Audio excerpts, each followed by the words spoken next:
Guys, welcome to another episode of Trip Thru Time. As time goes by, memories never die. Today's guest is an artist / creator. Clothing, pins, and of course my favorite, the fresh PL stickers. I'd like to welcome Brennan Newcomer, aka Illumination Lab Art. Thanks for being here, bro. What's going on, man? Glad to be here. Thank you. Glad that we could finally sit down and do this because we've been talking about it for a minute. So I had to share. This is my speaker. Hey, repping it. I mean, you know, I don't have my water bottle. I just left it in my lady's car. But yeah, I mean, we got a bunch of your shit. Love it, man. Got a good amount of the original stickers that I did as well. So oh yeah, hell yeah, some of the dude. first ones. Cool. Hi everybody. My name is Brennan. I'm 31. I live in Austin, Texas currently, but I've been a Texas boy my whole life. Well, I moved here in first grade to Dallas, and then Houston. I grew up in. Went to college in San Antonio, and now I'm here in Austin. So I've kind of bounced all over Texas. Right on. Yeah. Some funny things here.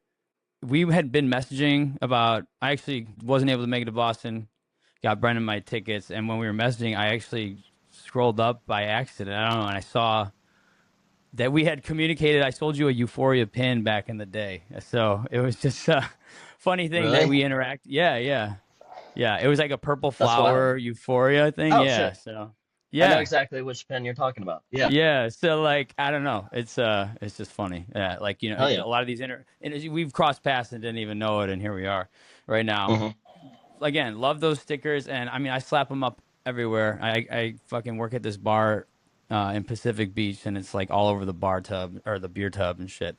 But yeah, killer and. Love everything else that you've done, man. So we got to meet a couple times. Well, I met you at Tahoe and then met back up for briefly in Chicago. So yeah, man, it's good running back. So again, thank you for doing this. Yeah, man, what's your PL story? How did it start? Real quick, I love Euphoria Festival. I miss Euphoria Festival. I wish it would come back. I used to work for Euphoria Festival, and a lot of awesome things have spawned out of that festival. Yeah, so I've always been into electronic music. I was a big time gamer growing up. I listened to a lot of techno, trance, old school, DJ Tiesto, Scooter. I don't know. I've always been super into high energy, uplifting music and stuff like that. I've always been about that life with the electronic music. But my first time hearing Pretty Lights, I remember it distinctly, and I have a pretty crappy memory, honestly. It was walking into my friend Sarah Lawton's house. We just had a bunch of people over there. How old was I? I was in 10th grade, I think, at the time. But yeah, I was finally moving, playing, of course. But I just remember hearing it and instantly being oh, damn, this is fresh. What is this? What's going on? I mean, I wish that kicked off the obsession then. I didn't know what I didn't know. But I definitely had finally moving in the rotation at that point. And then Identity Festival actually came to my hometown. It was 15 minutes away from the house that I grew up at and everything. Pretty Lights headlined that. That was 2011, I believe. So yeah, I was a junior in high school. Oh no, shit, you saw him in high school. Wow, that's amazing. Yeah. That's sick. Been following him for a minute. Not following him, but following his career.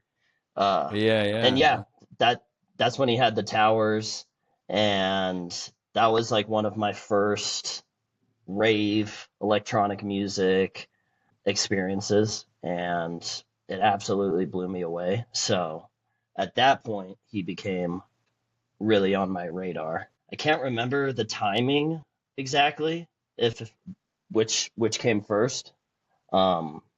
The Color Map of the Sun release or Free Press Summerfest, which was a festival that used to be a pretty massive festival in Houston, and Pretty Lights headlined that. That was a year and a month before Color Map came out. So that, because this is Oh, June 3rd, 2012. Yeah, and then so about a year later. good to know. Yeah. Yeah. Yeah, but he headlined that festival. I was there with all my friends. Bun B, who's like part of UGK and like a legendary Houston rapper.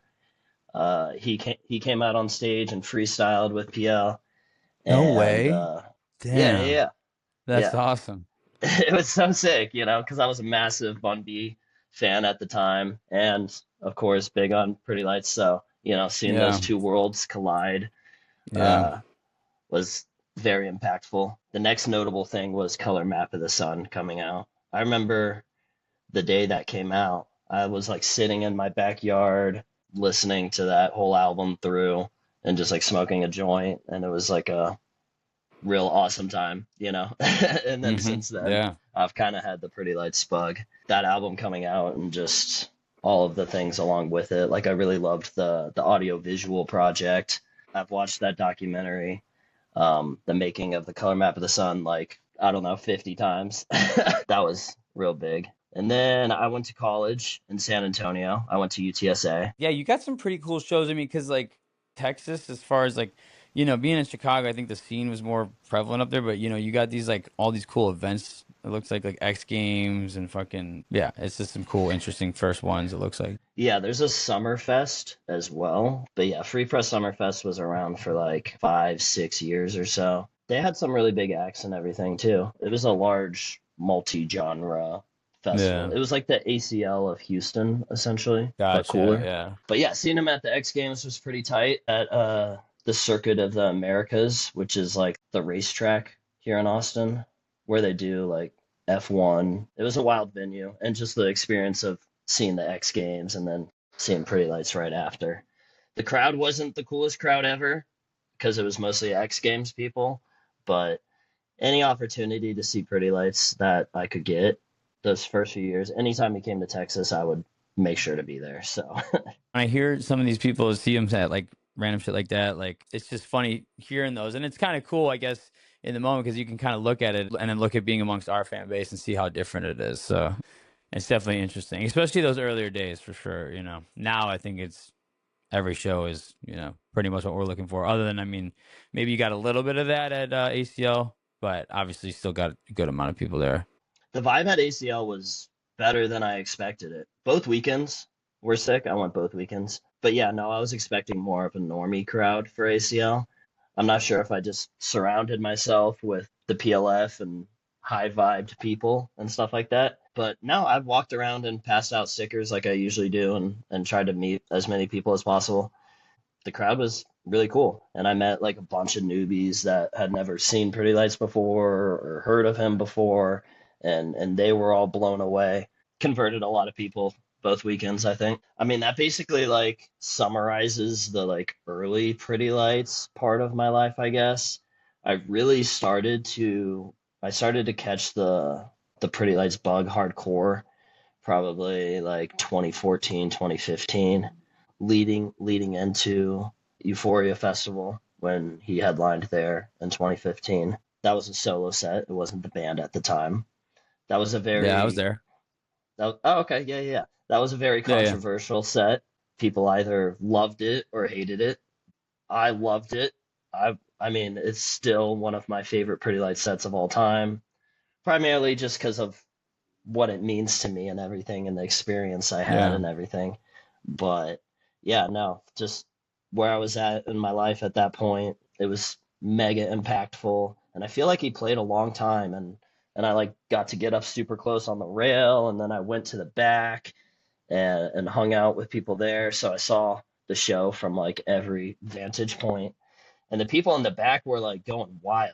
People were like jumping and like swan diving and like rolling, like they were like a gymnastics team or something. I don't know, Yeah, but nah, I was not. I'm not part of the Jesse White tumblers. But I was maybe middle back. I don't know. But for me, I don't know. I've like leading into it. I was like kind of bummed that it wasn't a band set, but it was like fucking heavy and like I don't know. Really, just like I just remember the Nirvana Radiohead 9 Inch Nails was just like, and I was like, dude, I haven't felt it because we had so many band sets and I hadn't felt that like boom in a while, so it was cool. I don't know, I liked it, but I love Austin, dude. The Austin's great. The food there is awesome. I mean, it's a dope ass fucking place. Been down there a couple times, both to CPL, but yeah, fucking I love dope, Austin. man. I'm super happy here. I honestly could see myself living here for like the remainder of my life potentially, you know. I probably want to move, but I could be happy here if I had to stay here. But Colorado is tempting. Yeah, that's like when I was younger, I thought I would end up in like for sure Colorado, and then I had my eyes on Tennessee and like Nashville and then Austin.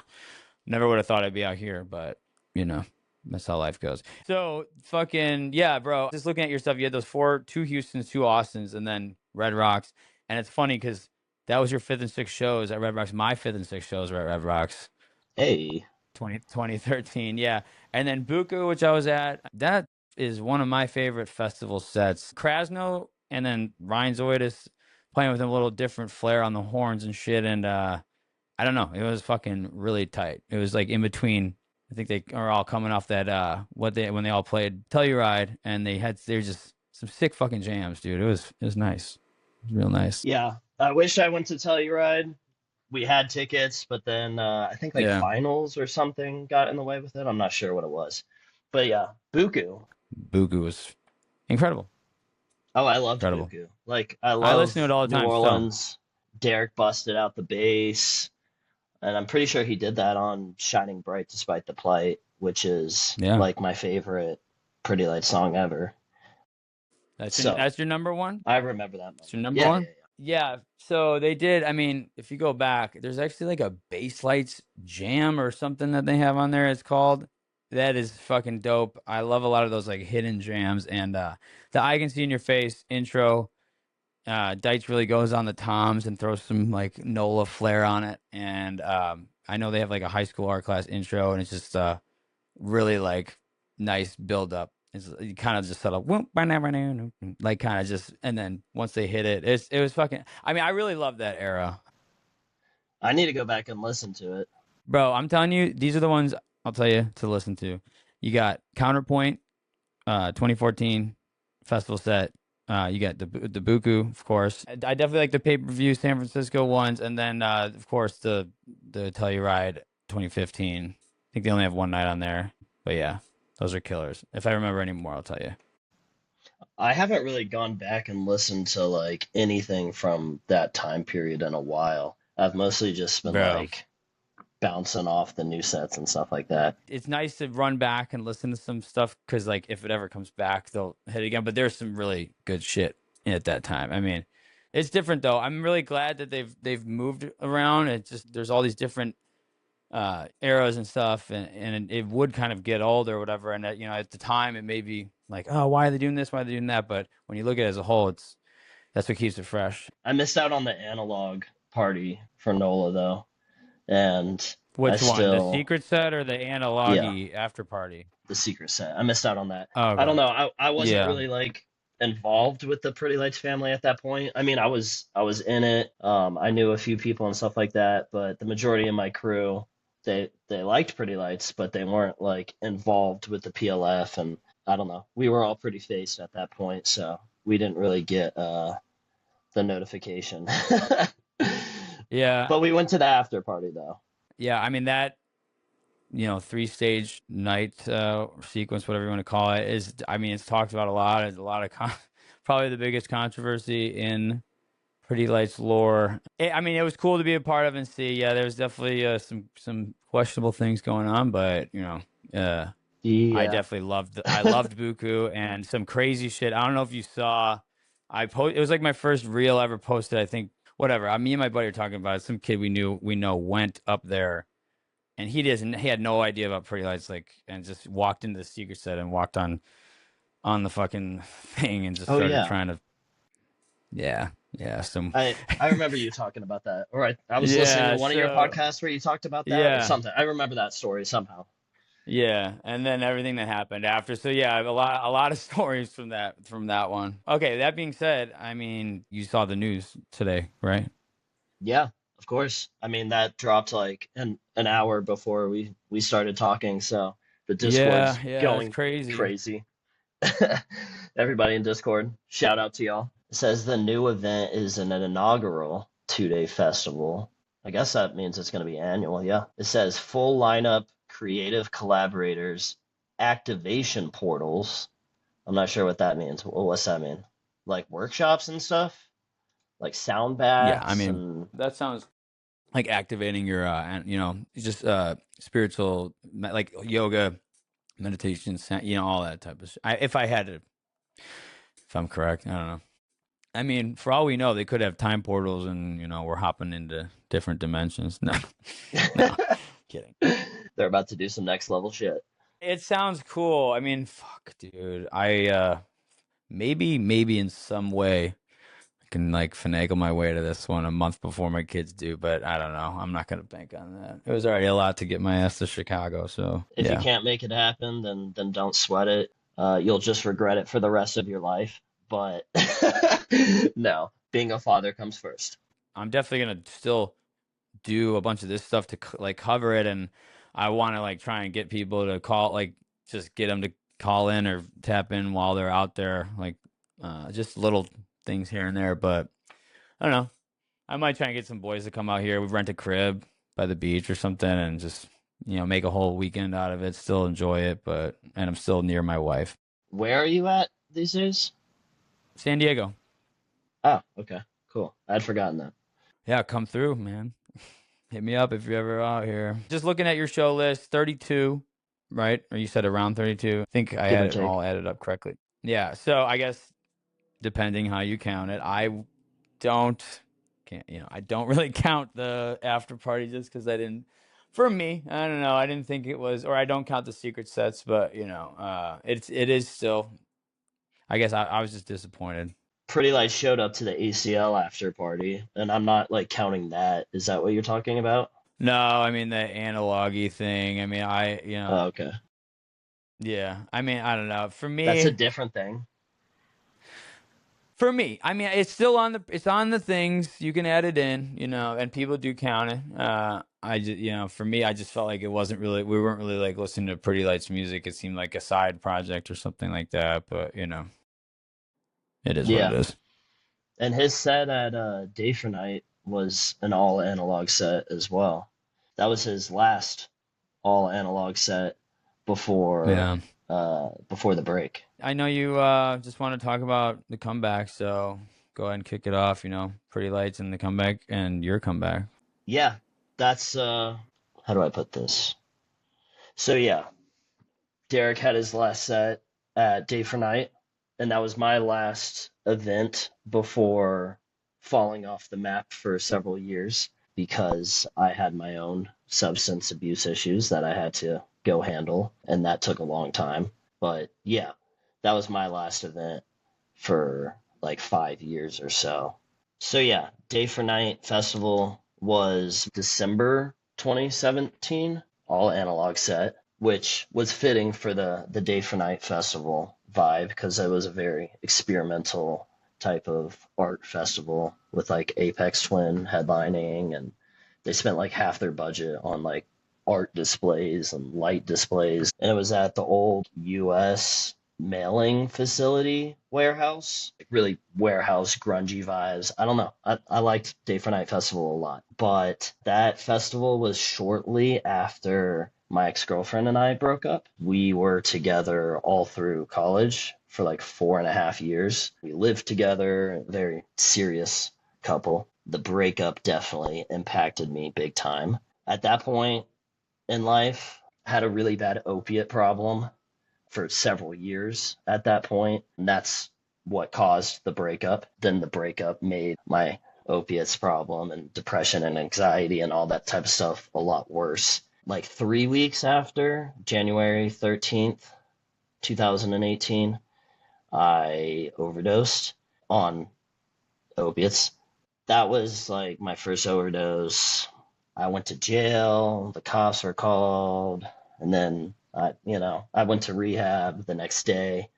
My parents were smart enough to put me in rehab and supportive. And, I never could have gotten clean without my parents' help. So I'm grateful for them each and every day. Long story short, I was basically in and out of rehab for several years, but mostly 2018. I was in rehab for 4 months. I was in jail for 4 months. I lived in 7 different sober houses. Had a short period of time where I was homeless here in Austin, full-fledged, as bad as it can get without getting into like too many details and stuff. I don't know. I mean, I can talk about whatever, I'm an open book. But yeah, no, it was a very dark point in my life, specifically 2018. And then I started to like piece together some clean time. I'd get like 1 month and then 2 months and then relapse and 3 months and relapse and stuff like that. But ultimately, I got clean with the help of the legal justice system. I was in drug court, which is like insane, extreme probation, essentially, like 5 drug tests a week, mandatory individual counseling, group counseling. I meet with the judge like every 2 weeks. It's very hands-on. It's like an 18-month program, and it's like through different phases. Each time you slip up, they reset your phase. So you'll go back like 3 months and stuff like that. So it definitely took me longer than it should have. But just like I said with my parents, I couldn't have done it without the help of the judge and my diversion officer and all that type of stuff. So I'm grateful for them as well. But yeah, that took a long time for me to get sober and get my life straight and everything.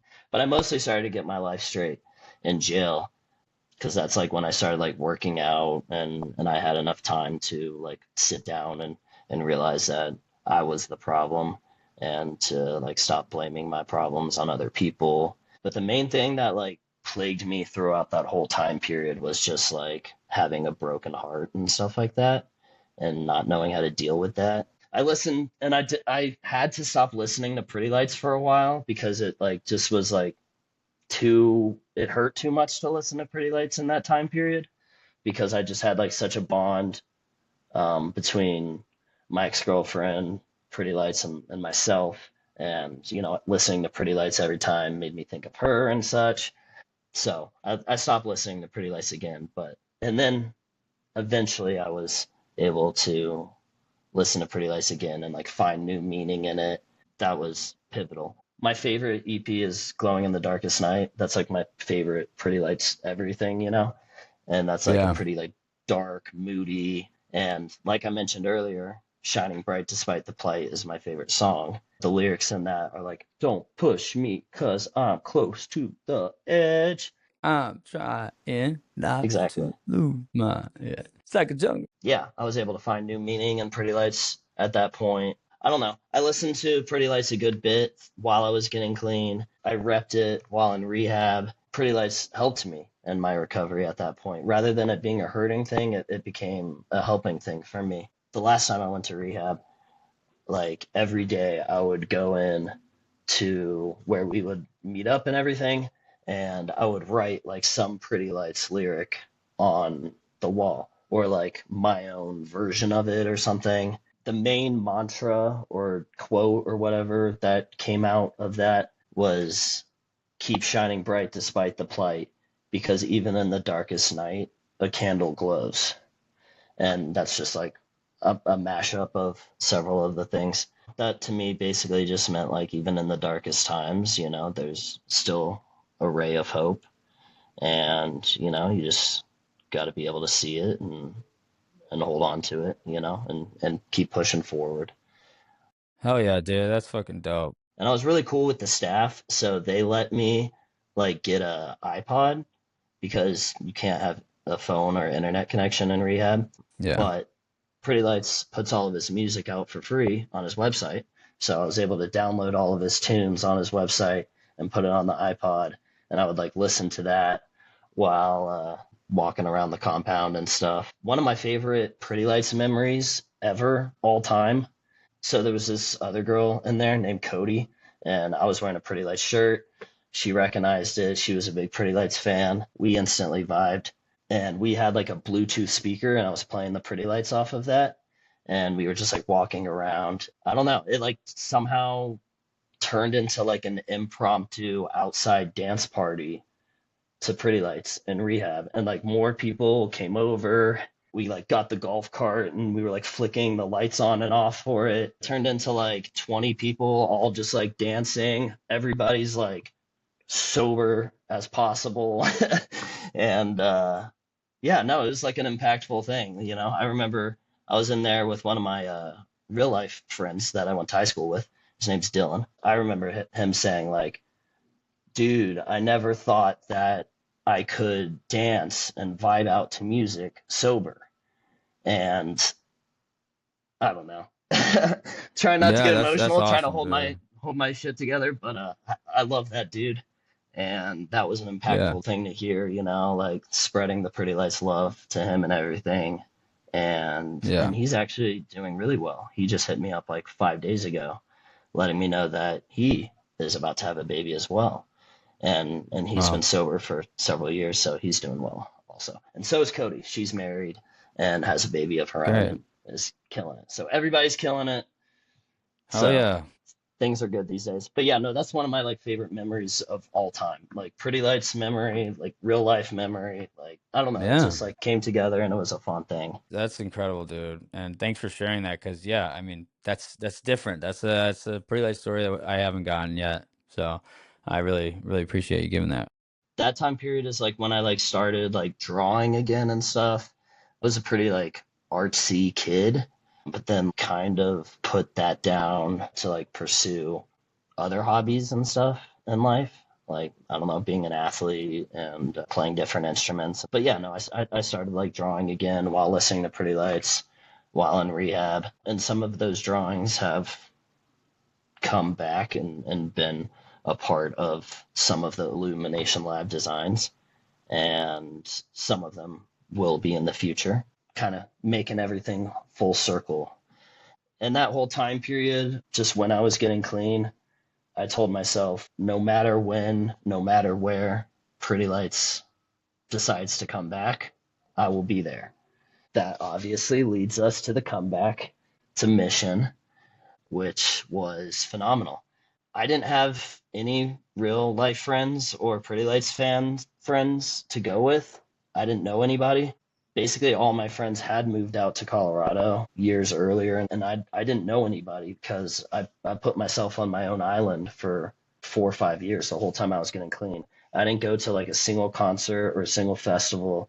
I saw like maybe like two of my real life friends in that time period. Everybody I knew was in the recovery world. So I didn't have anybody to go with. I full sent it for like a whole 2 week solo trip out to Colorado, and I had a wonderful time. I just got like a hotel across the street. I showed up early in line and like tried to meet as many people as possible. A Pretty Lights crowd, those are the type of people that I'm most comfortable being around. There's a very high likelihood that whoever you bump into at a Pretty Lights show is going to be a super rad human being. I just like let people know what's up. I'm out here solo from Austin, ready to have a good time. And each night of Mission, like I just got like adopted by like a random crew of people and kicked it with them. Yeah, Mission was sick. We had no clue what was going on like the whole time. The air was like dense outside of the venue. I mean, it smelled like dog food, of course, but like there was just like so much confusion in the air and like people like wondering what was about to happen and so much hype, like just like such a mix of emotions I like could feel from everybody going into that weekend. Yeah, we had no clue like what the swirl bridge was, what a swirl was, like what the band composition would look like. I think like Yeah. I'm we were lost. Just like what is I mean, happening? visually, you're not even thinking visual stuff. You know what I'm saying? Like to the point cloud and the fucking just everything there too. I mean, Is the maybe you're point thinking. I mean, you, cloud you know what I'm saying? You're thinking lights and stuff, but that was the extra elements they brought to the visual aspect was Oh Who would yeah, have even thought? But yeah, the point cloud is this. the map projecting thing. It's like the 3D camera. Okay. Yeah, it's like the pixelated image of them, and like it's it's like a 3D thing, so it can kind of go through them or whatever. But I mean, that's one of my favorite things. Oh yeah, I feel like they've gotten that tech down so much better. Like Yeah, since Mission. yeah, and I mean they've changed. Oh, actually, they haven't done that in a while. That was pretty cool. It's like an image they sucked into it, but I like how they got almost like block, like Lego-y, and Yeah. like it's pulsated. It's really cool. Honestly, I kind of want to get it somehow, find an artist to tattoo some of that shit on me when I fucking finally get to a point of getting able to get all my pretty lights tattoos. It'd have to be That'd the be right sick. person. But dude, that's sick. They haven't done that in a Of course. minute. That's just dope. I mean, dude, yeah. That's so cool you were there. I mean, it is insane. Like I remember when I first saw the post and the song, it was like Free Stomp, I'm pretty sure. And it was like I'm like, yo. And hiatus time, I went through a long period. I was definitely upset and I almost couldn't listen because I was just so disappointed almost. And I don't know why I was being so like negative about it. I was just like, yeah, I mean, just kind of the stuff that happened with the live performances, like leading up to the time off.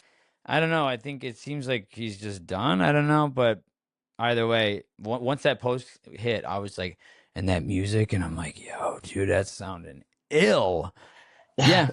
I mean, that's awesome. And I'm really envious of people who get those experiences because I really don't think I'll ever get a true one now because I know a lot of people, but I really would love to have gone to something alone. I think that's so Hmm. dope. That's really, especially for fucking doing it in those in those 6 shows that you did. I Yeah. mean, I still want to go. I still want to go alone, myself. I'll just definitely be interacting with so many more people. But in general, like that's the full adventure. So Going alone to events is liberating, bro. Like that's something that I never used to do. Always used to have like a huge crew of people because I worked in the music industry. I worked for Euphoria Music Fest for many years, and basically all my friends were people that I knew through festivals and concerts and stuff. So I always had like a big crew. So I never really went to things solo. Or I had my ex-girlfriend with me. That was basically like my first event back. Like I said, I hadn't been to an event for 5 years, and going solo was definitely nerve wracking. Like I was like, I don't know, nervous about it. But the fact that it was the Pretty Lights family, that made me so much more comfortable, coming back to concerts and putting myself in those environments and meeting people. and yeah, being in on your journey, that I mean, I'm sure that's got to be, that's an environment that could be pretty triggering for people. I don't know. I'm sure you had those thoughts like, can I even go to concerts again, or will I, or things like that. Oh yeah. Backstory on me, man.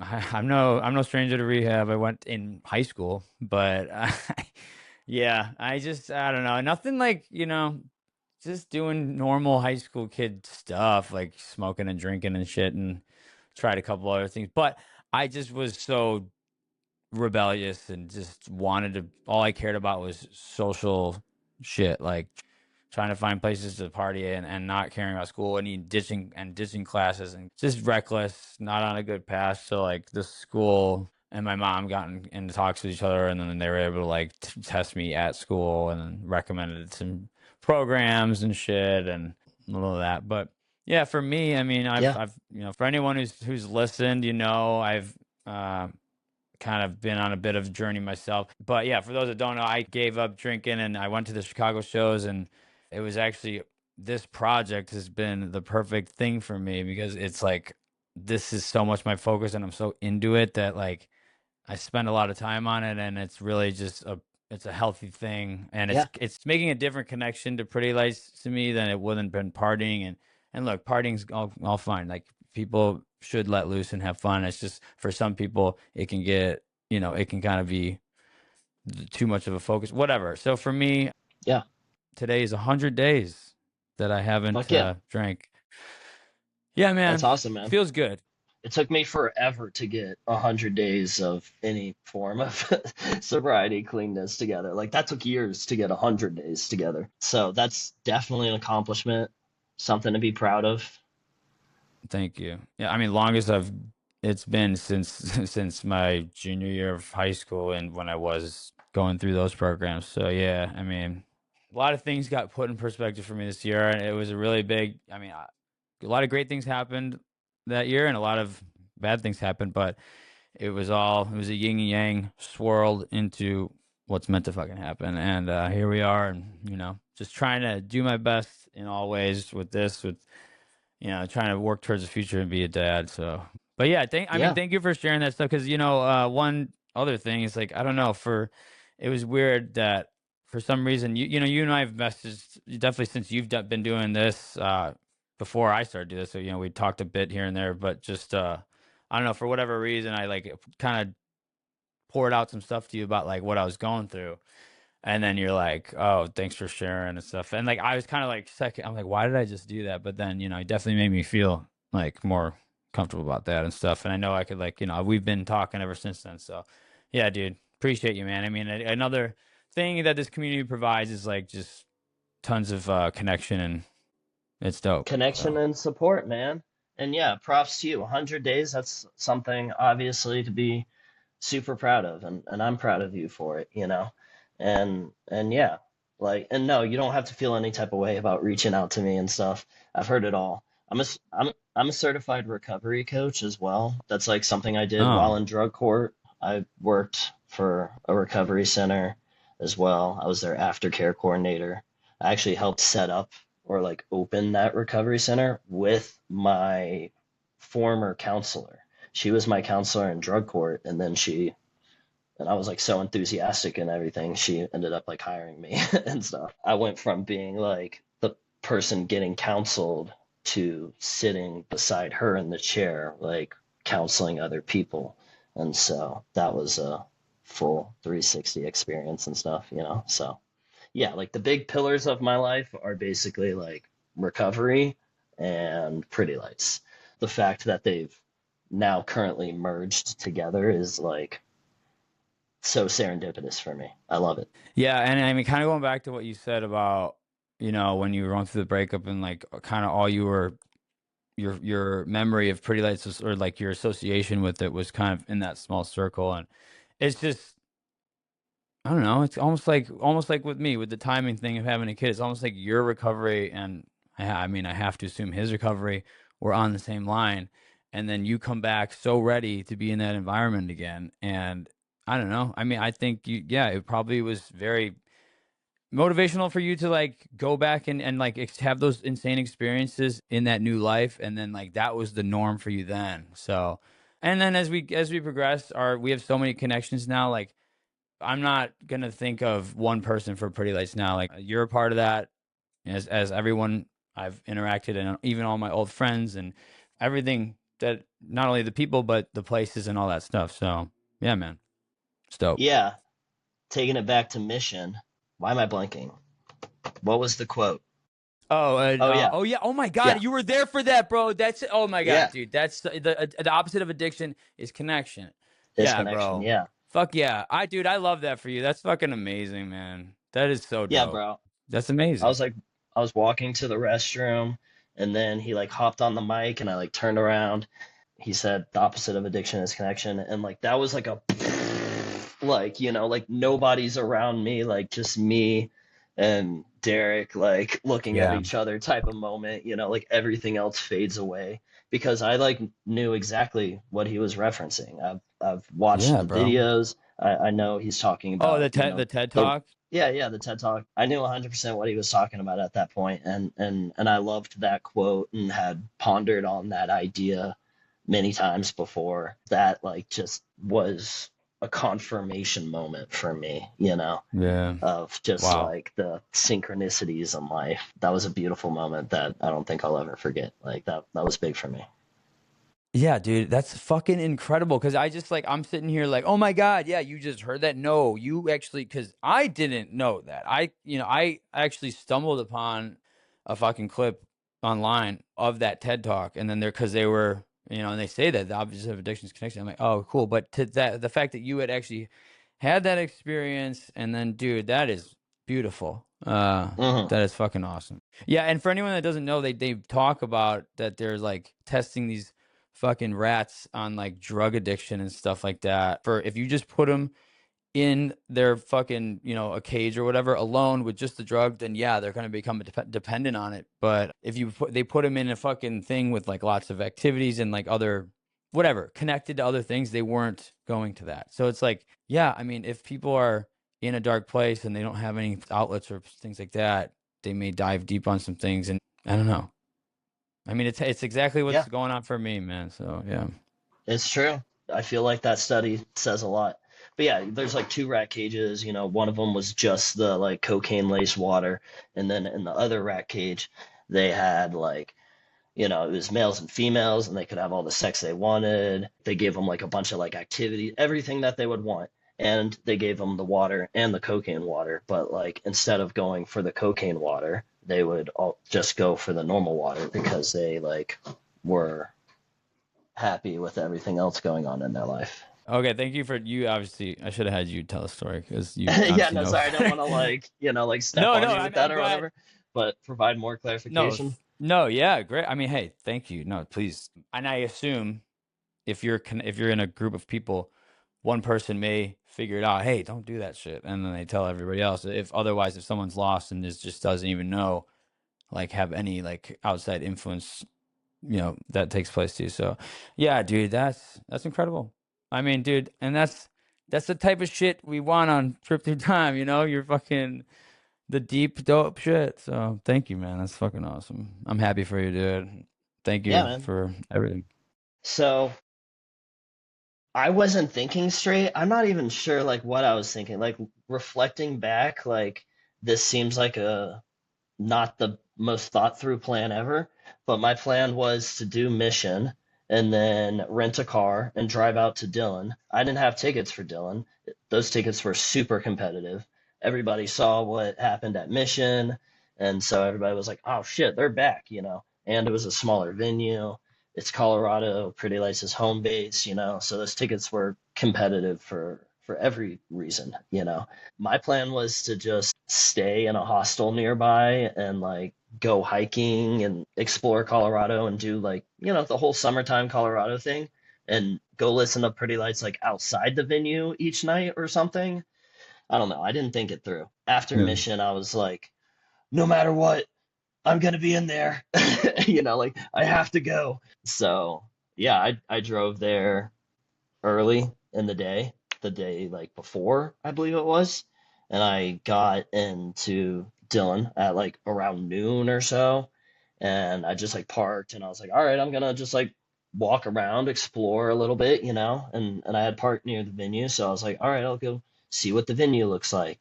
Yeah, so it was like around noon. I like walked around the venue and then like walked to the box office, and there was like some Pretty Lights fam there. There was like maybe like 10 people or so. And I was just like, what are y'all doing? And they're like, oh, we're hoping that the box office is going to release tickets. I was like, so y'all don't even know if there's going to be tickets, or are there for sure tickets, or what's the deal here? There was no confirmation that they would release tickets. I had nothing better going on.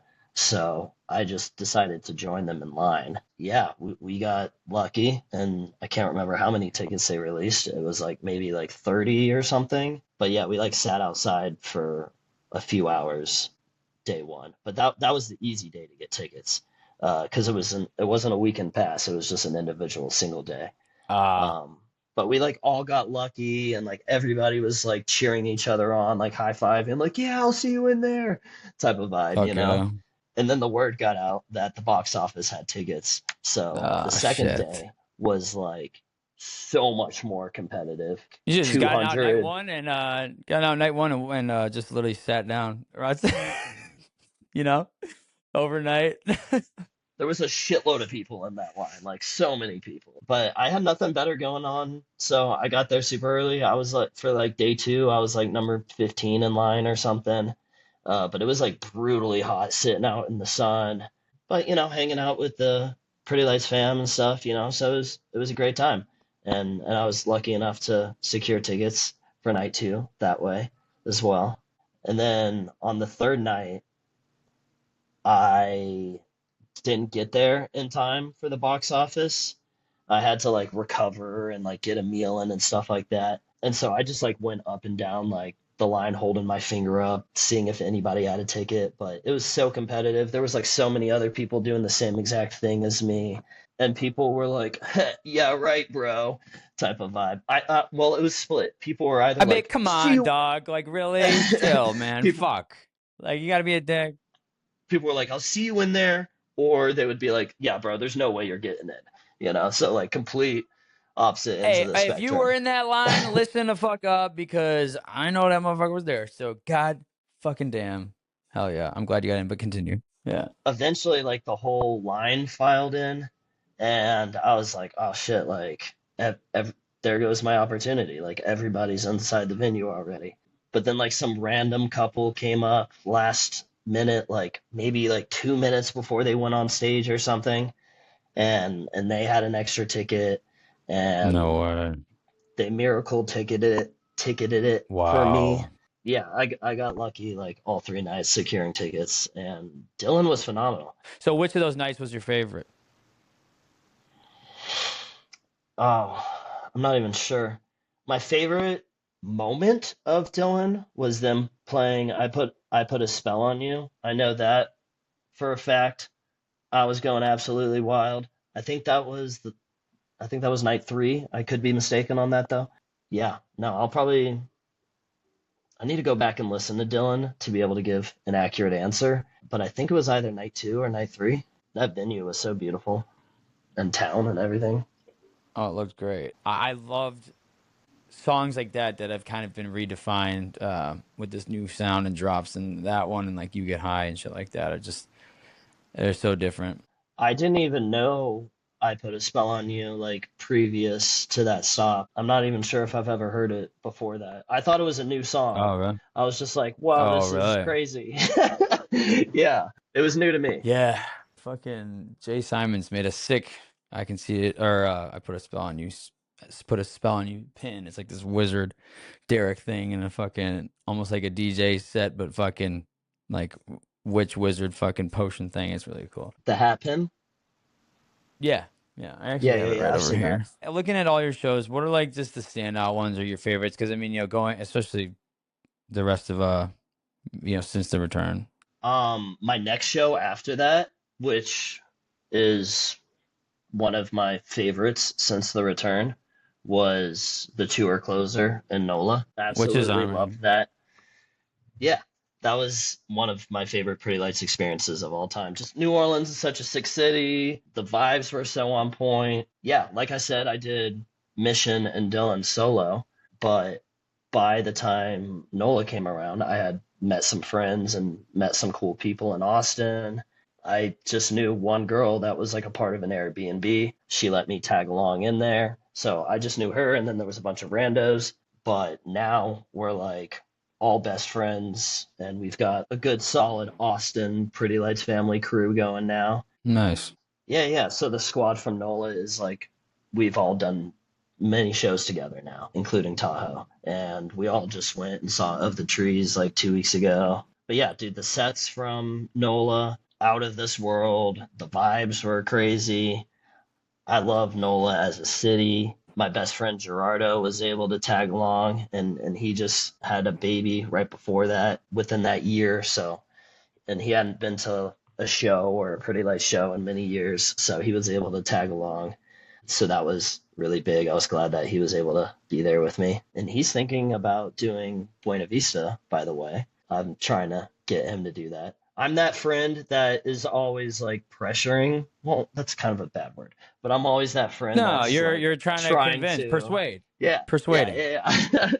You've worked hard, it's time to have some fun, all about work hard, play hard.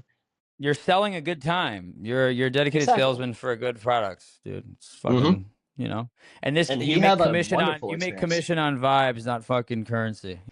There we go. I can dig that. Yeah, yeah, yeah. In this scenario, He had a moment, I think it was like night 3 or something, at NOLA, my best friend Gerardo.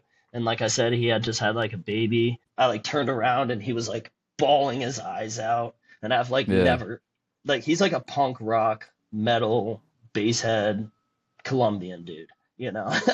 So he's a pretty intense guy. But I've like never seen him like shed a tear or anything. He just had like a crazy impactful moment when Pretty Lights was playing, and he was like thinking about his new son and his wife and everything, and he still talks about that and brings that up quite often, honestly. So it was mega impactful for him. Hell yeah. And I got to meet Laser Shark that weekend too, which was real cool, and got to hook up all the people in the Shark Tank with like stickers and hat pins and stuff like that. That was my first event as Illumination Lab, and like passing stuff out and stickers and stuff like that, you know. So that's another reason that made NOLA super special for me, you know. I was super nervous to like pass out stickers initially and stuff, and I got like turned down by a good amount of people.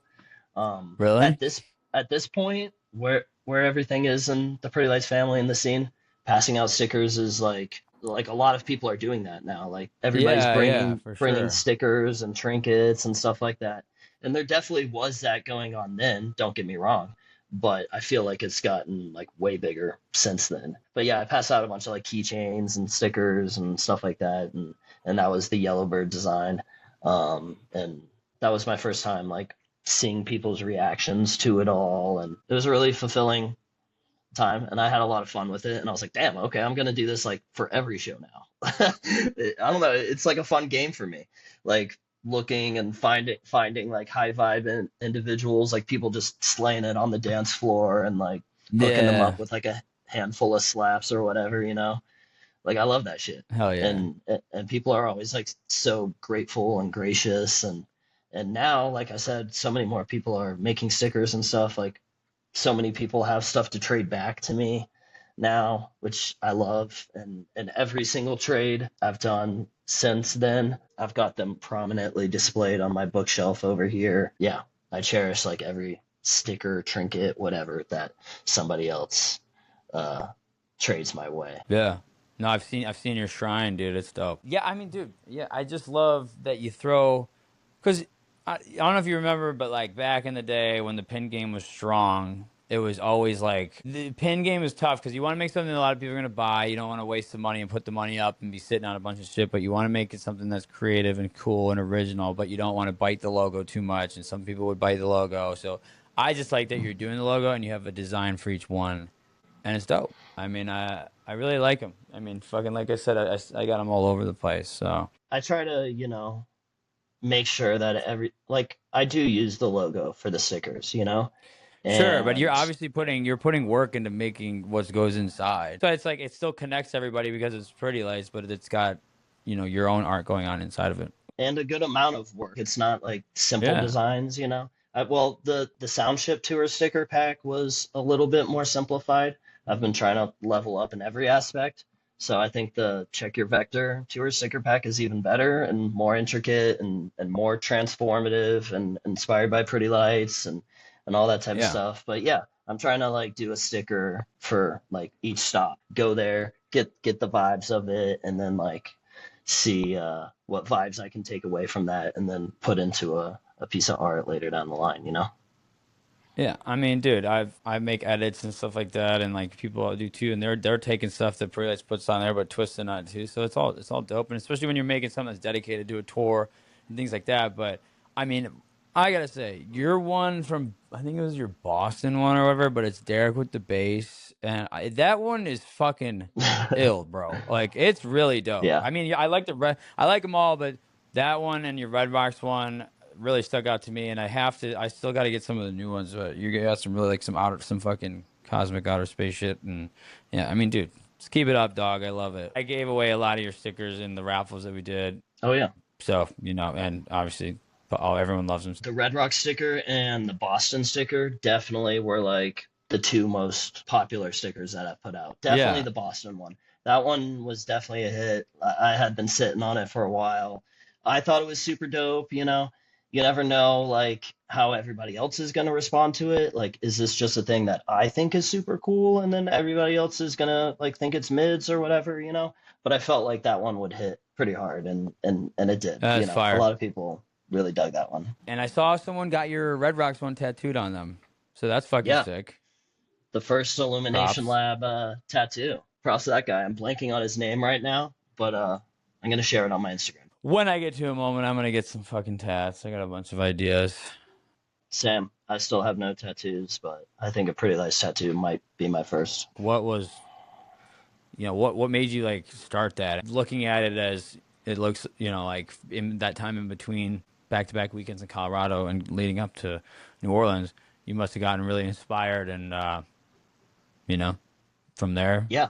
Yeah. No, you hit the nail on the head. Leading into Mission and Dylan, I don't know, like trying to figure out what I want to do with my life. And I'm still kind of figuring that out. I was looking into so many different things, like, do I want to be a realtor? Do I want to do this? Searching for Yeah. my searching for some purpose and like a mission, something to dedicate myself towards. Like I mentioned earlier, I had that like super impactful moment at Mission. Said the opposite of addiction is connection. Just that whole 2 week trip was really impactful for me. Sadly, I lost it, but I like journaled every day of that trip. I remember heading to the airport on the train on the way back. That's like where I kind of like decided that I wanted to do a Yellowbird design. And that's as far as I had thought it out at that point. What, real quick, was it because didn't they play Yellowbird at Dillon, right? And they didn't they? Or they I played think at it was Mission. Mission. Okay, was that what is that your takeaway that you had? Is that like a moment where you were like super inspired or Yeah, no, yeah? Yellowbird. Okay. Yellowbird's always been like a huge song for me. There's a lot of layers to it. Yeah, like taking it back, whenever I did overdose, I was listening to Yellowbird and like watching the music video. And I remember it was like the part there's like a like Hispanic looking guy like leaning over and it's like some like back alley and then you see like a bunch of doves or like white birds like slowly like taking flight. That's like my favorite Pretty Lights B-roll type of shot. Shout out to those guys, the whole team putting together the visuals and B-roll and stuff back then and currently. Yellowbird's always been impactful for me. I first had the idea of making a Yellowbird pin back in 2017. I had forgotten about that, but then I looked at some of my messages with Moonsuck Lee. I think his real name's Kevin, Pretty Lights fan member. He used to do a bunch of awesome like Pretty Lights digital edits and stuff like that. I've got his Glowing in the Darkest Night canvas over there. So shout out to you, Kevin. Appreciate you. Another layer of it was my buddy Matt, who ended up going to one of Mission Nights with me. We got gifted these bird hat pins while in Denver, like while we were going out to get sushi.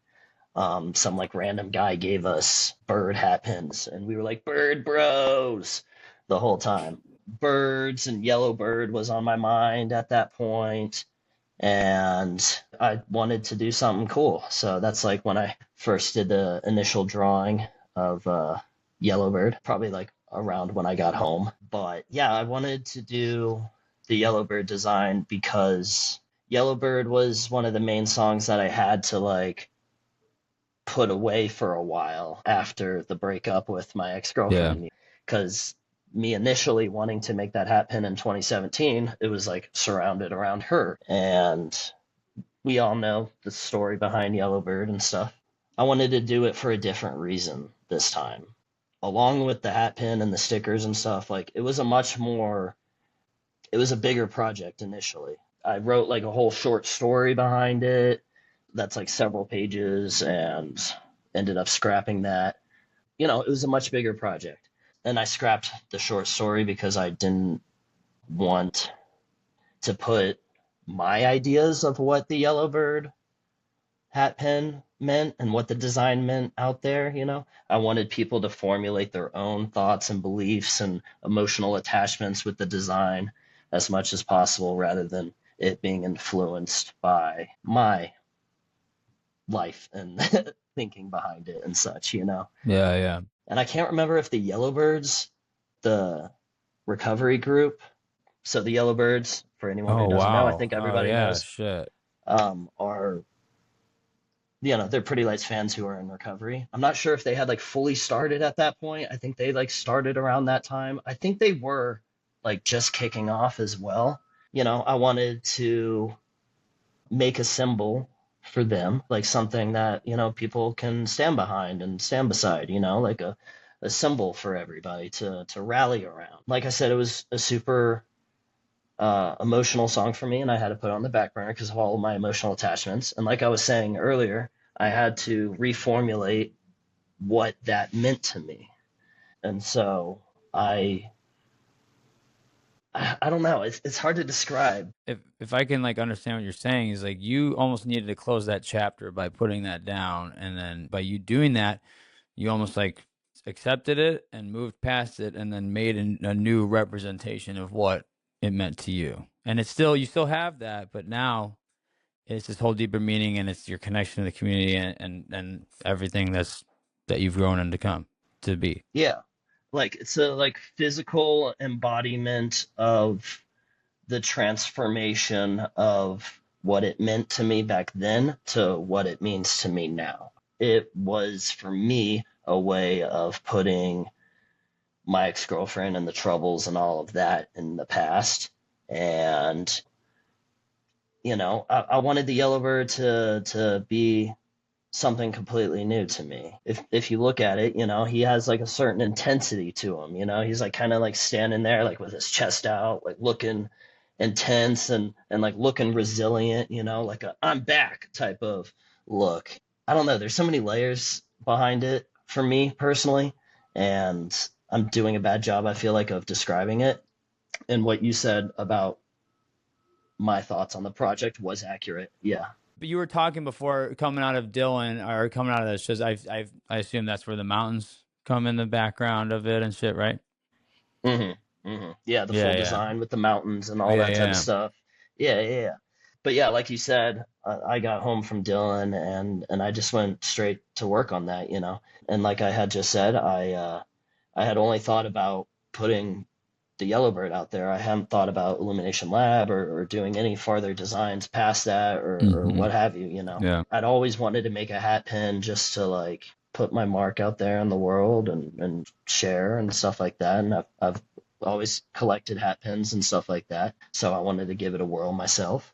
And I had no clue how to do anything initially. Like I started with just like how to make hat pin on Google. And then eventually I was like, all right, like if I'm gonna be selling these hat pins, I might as well like come up with like a name and then like somewhere where they can follow me. So, that's kind of where the birth of Illumination Lab started. At that time, the Illuminators weren't back at that point. The Illuminators were a project back, before the hiatus, but they hadn't organized and rallied yet. And if they had, maybe I would have come up with a different name because I don't want there to be like any confusion between the two. It was a way of referencing the past and tipping my hat to the past and giving my props to the Illuminators. Are you saying that there was a like for pretty much all of Soundship Space System toward there weren't the Illuminators? Yeah. Oh wow, I didn't even realize that. Also, I never even confused the two either. So if you were thinking that, so if that makes you feel any better. So, some people have confused it and like messaged me about it and stuff like that. But those are like mostly not the people who are like super, involved in the Pretty Lights family and all that type of stuff, Yeah, yeah. which I get. Not everybody can be super tapped into all the happenings in the Pretty Lights world.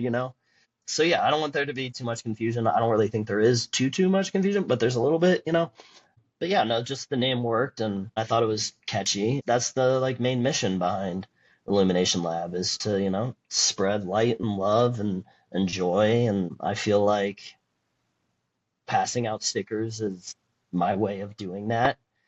I just went full throttle with Illumination Lab and trying to build it since then.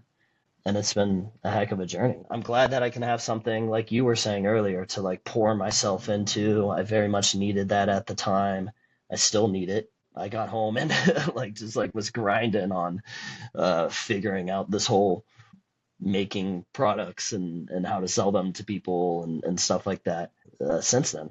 Yeah, no, that's awesome, dude. I mean, because yeah, I just I guess I never even just thought to think about like when you had come about. I know I for whatever reason, I just don't recall like just thinking about, oh, this is new. It was just kind of there.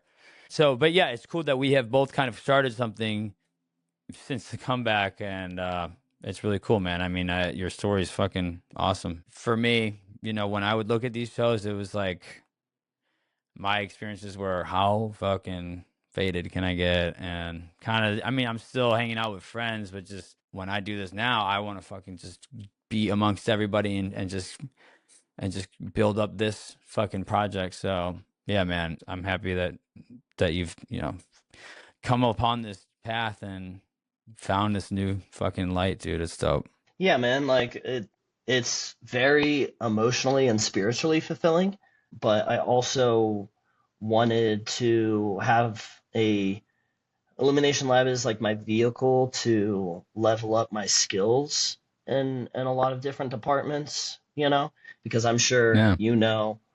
with running the podcast, it's a lot more than what it may initially look like, Yep.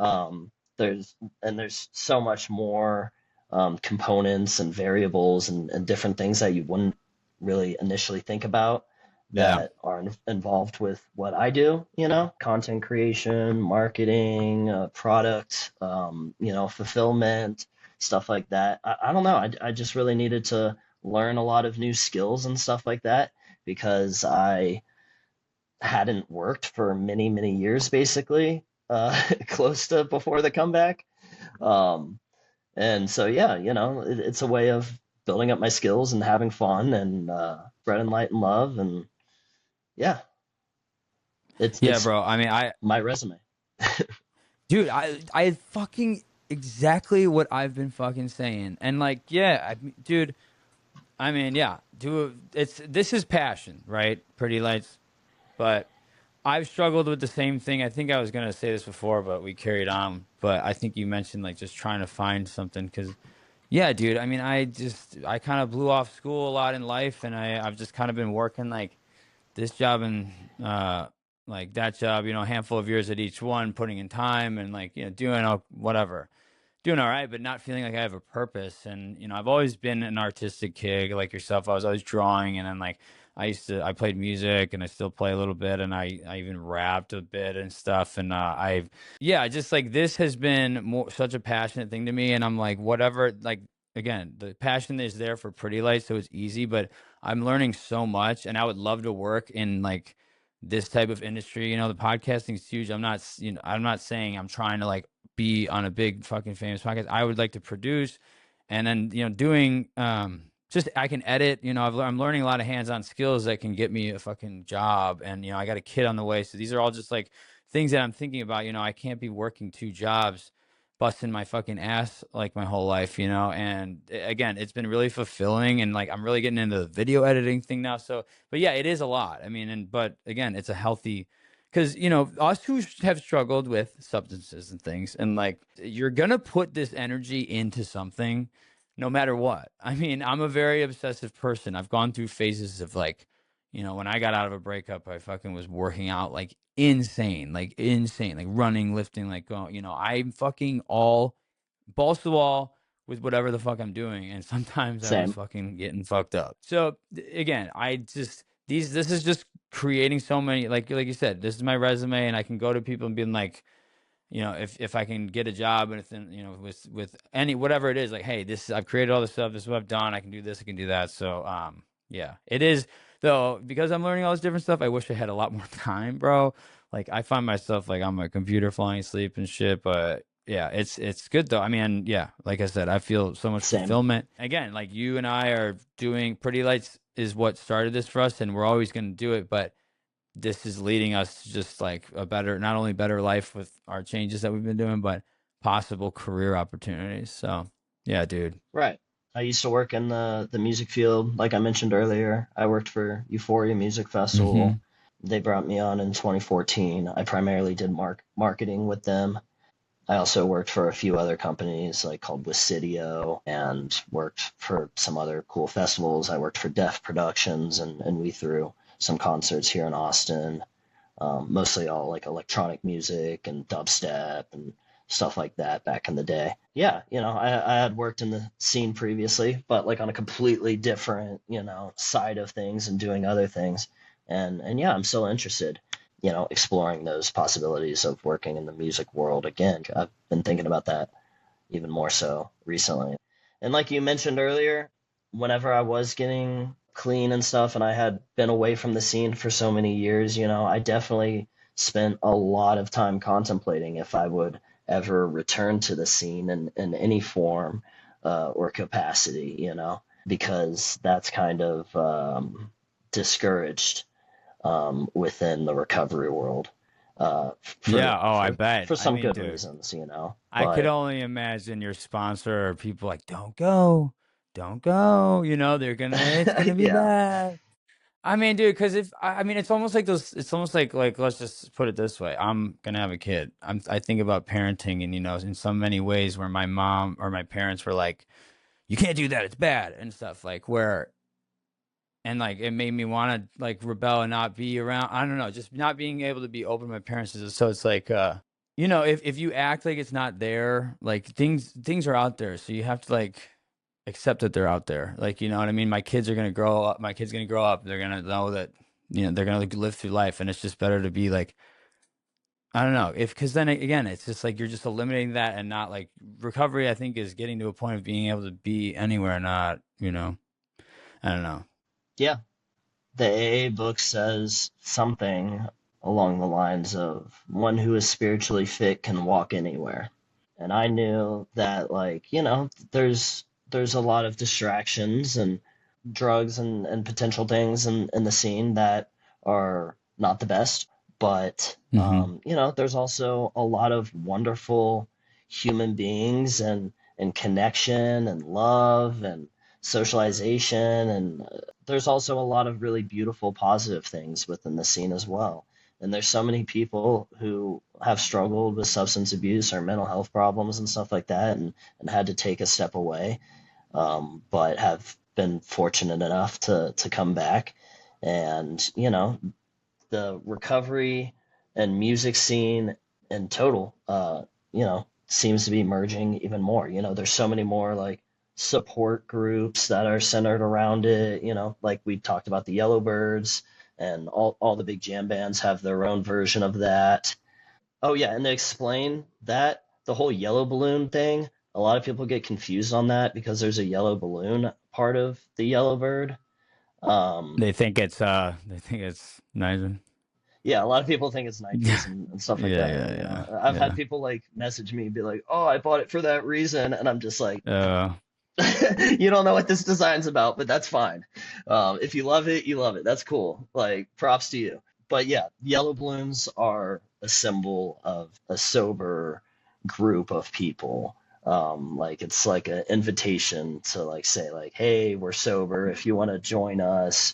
Or oh, like this is a cool group of people that are oh like wow. in recovery around. Yeah, it started with whatever the recovery group is that's centered around the Grateful Dead, I believe. Oh, no shit. Oh wow. Yeah, yeah. So yellow is like the color of like recovery. That's So super cool. I did not yeah, know that, and thank you. Yeah, that's fucking dope. yeah, I was gonna say back to a lot of, and there are people doing stuff, but a lot of people have a different, you know, relationship where they can handle things, and you know, and everyone's on a different journey. But but for me, one of my jobs is at a bar, and I don't drink, and like I'll say when I was home, a couple of my friends, I'm not gonna call you out, but you fucking crazy fuckers know who you are. They were faded, like so fucked up. Like, and I'm just like, and they're like in the crowd, like just like, I'm like, bro, it kind of was like good for me to see that because it's like, damn, like I kind of like it's okay to see it from this side. But like, for working at the bar, one thing that's almost been good for me is just like, rolling your eyes at some drunk people and like hearing dumb conversations and seeing regulars all the time spend so much time at the bar. It's almost like, yeah, I'm fucking chilling. But I mean, I could, it's a yeah, place where I've worked at another one where they're more strict and corporate, where this one's divey and just it's busy but divey, and I could fucking, I could pour as many after I was off. I could pour up as many. I could go straight to the tap and have beers and shit. And like, yeah, that was another part of it. Just like consistently, just because I could, whatever. But Yeah, when it's right there in front of your face. yeah. But I've been able to look at the other sides of it and put that in a, change my perspective and be like, okay, I'm working around it, and then just being like, okay, these are prime examples of why I shouldn't be doing it. Yeah. So I was just gonna say, back to like kind of some of my early motivation too. So with this podcast, like I am actually a big like podcast fan. Yeah. So I'm a big Bill Burr fan. We were talking about it beforehand, but like I remember I was like, I fucking, with my old job, you'd drive like to like customers like houses and shit. But like I came to a trip out here for a week, and out here is a big territory, so I was driving a lot, and like that's when I decided, all right, I'll try listening to podcasts, and I started listening to Bill Burr's podcast. And so like throughout this time, there's like a handful. I mean, I even listened to some about shows, like TV shows that I watched, and then sports, and a couple of the comedian ones. If you're a big comedy guy and you want a hilarious one, Bone to Pick podcast, it's the fucking funniest shit. It's Paul Verzi and Robert Kelly, two East Coast guys, two friends of Bill Burr, and they got like, I got a bone to pick with this, and they each have a fucking thing, and then they have guests call in and share. It's the funniest shit. But I'm a fan of this stuff, so like I've always like thought about doing a podcast, and like I've always talked about a lot talked with friends, be like, we should do it. But that's where like, for me, I was just like, I kind of just have been saying this to myself for years and years, even definitely more unrelated to Pretty Lights stuff. But for me, it was just like, I've always wanted to get into this and even work behind the scenes. But this is just like, it's just like, go out there and do it. So, yeah, I don't know. I just figured I'd share that, given Yeah. we're kind of on that story path of all this shit leading into where we are. And it's crazy. It's awesome that we have a lot of similarities, man. So We definitely do. Yeah. Yeah. There's a lot of synchronicities there. And yeah, man, props to you. Like you said, like if something interests you for a while and you're thinking about hopping into it, then check it out, like you never know what will come out of it, or that you might learn from it, that you might be able to bridge that knowledge to something else, like to getting a job or something, like you said, or getting involved with some other project that you're passionate with, you never know where things can lead you, so I had thought about doing the Yellowbird for a while, and just like you had thought about doing podcasting for a while, so like, I decided to just go for it and see what will happen. And, I knew, or I thought that the Yellowbird version 1, because there's 2 versions, I thought that was a super hot design. I thought, like people would dig it, and that I had something going there. But, I didn't foresee things turning out the way that they have over the past 2 years, or since the comeback, like things have definitely evolved beyond where I first initially conceptualized. I've been able to meet so many awesome people and make so many cool connections and have so many beautiful moments just centered around Pretty Lights, of course, and Illumination Lab's involvement in that world. Yeah, I'm totally picking up what you're putting down. Yeah, it's cool. I honestly, dude, I think you should do a podcast. I mean, dude, you're killing it. Everyone's different, all right, and it's definitely, it's different from, I don't know, obviously there's engagement, but there's just like, it's a lot. I don't know. You can definitely talk well. I definitely should. I mean, I think you should do it. I mean, you'll definitely be someone I ask often if you're ever down. And I mean, it's cool. I think you have a great story, and I think, I mean, the more the better. I think, and I just, my thing is, I didn't even think about it like this, and someone kind of put this out to me, but this is just cool for like, I'm a fan of the Dead. Did I ever see the Dead with Jerry? No.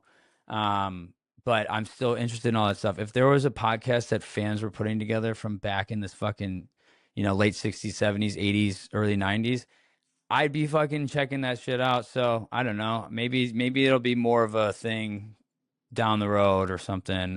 Again, it's just strictly passion. This is just, really fun for me. And I think, yeah, that's why I like highlighting all the fans, because I think we all have these fucking just endless supply, all this fucking cool information and stories and just shit that went down and experiences and takes on things. So yeah, it's fucking, I don't know, man.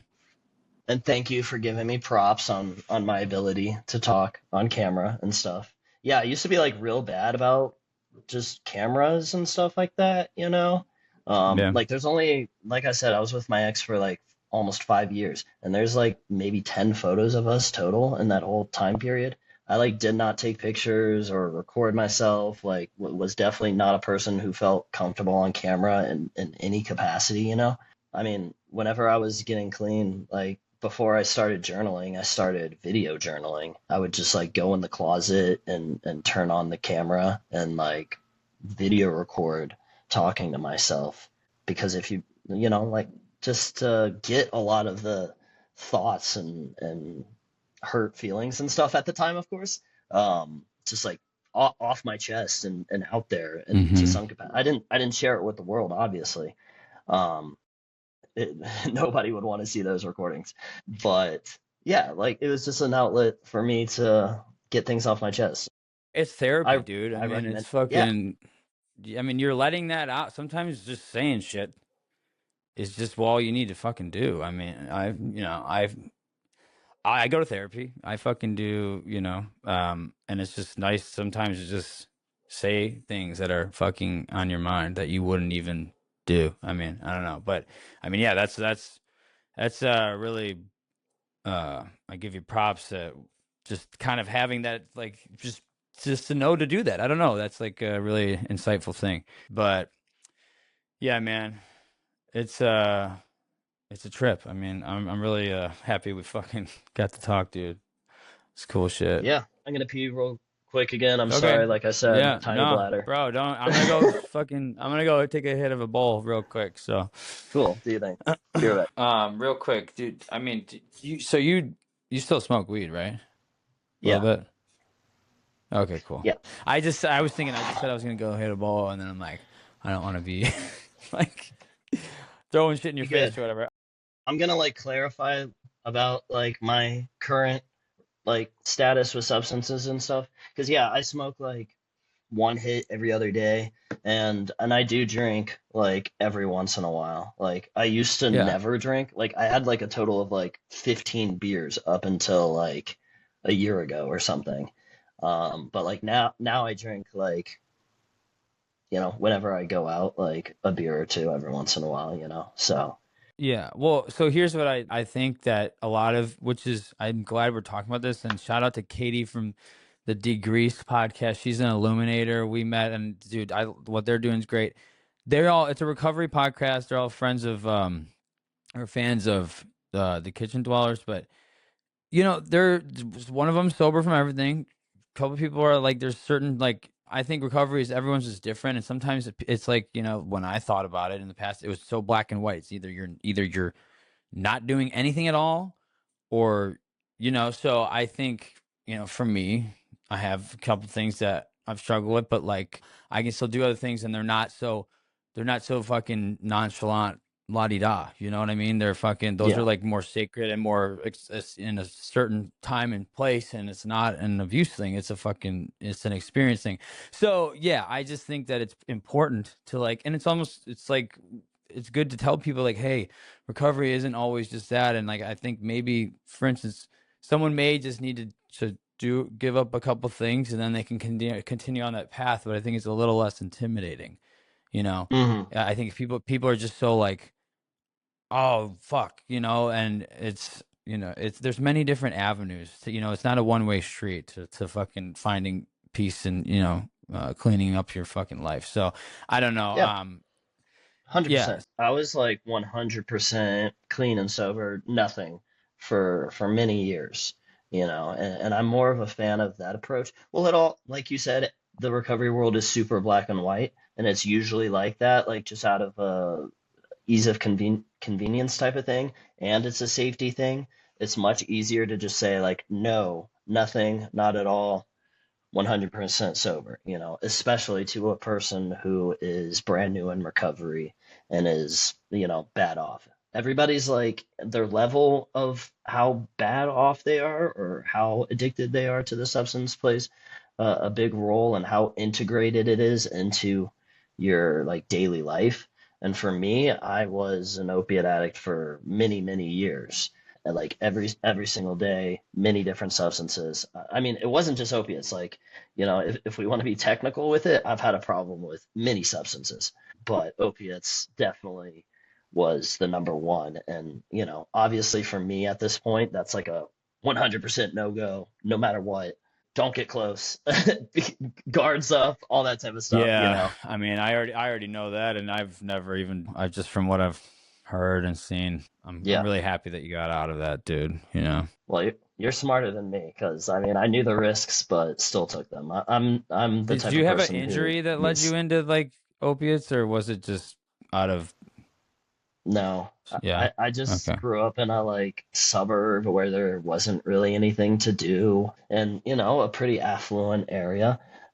So, there was access to those types of things and my friends had a good amount of money and stuff like that. And so, yeah, those things were just around, and I never felt like I like fully fit in. So I guess there was like a peer pressure component to it and then I found out I liked it.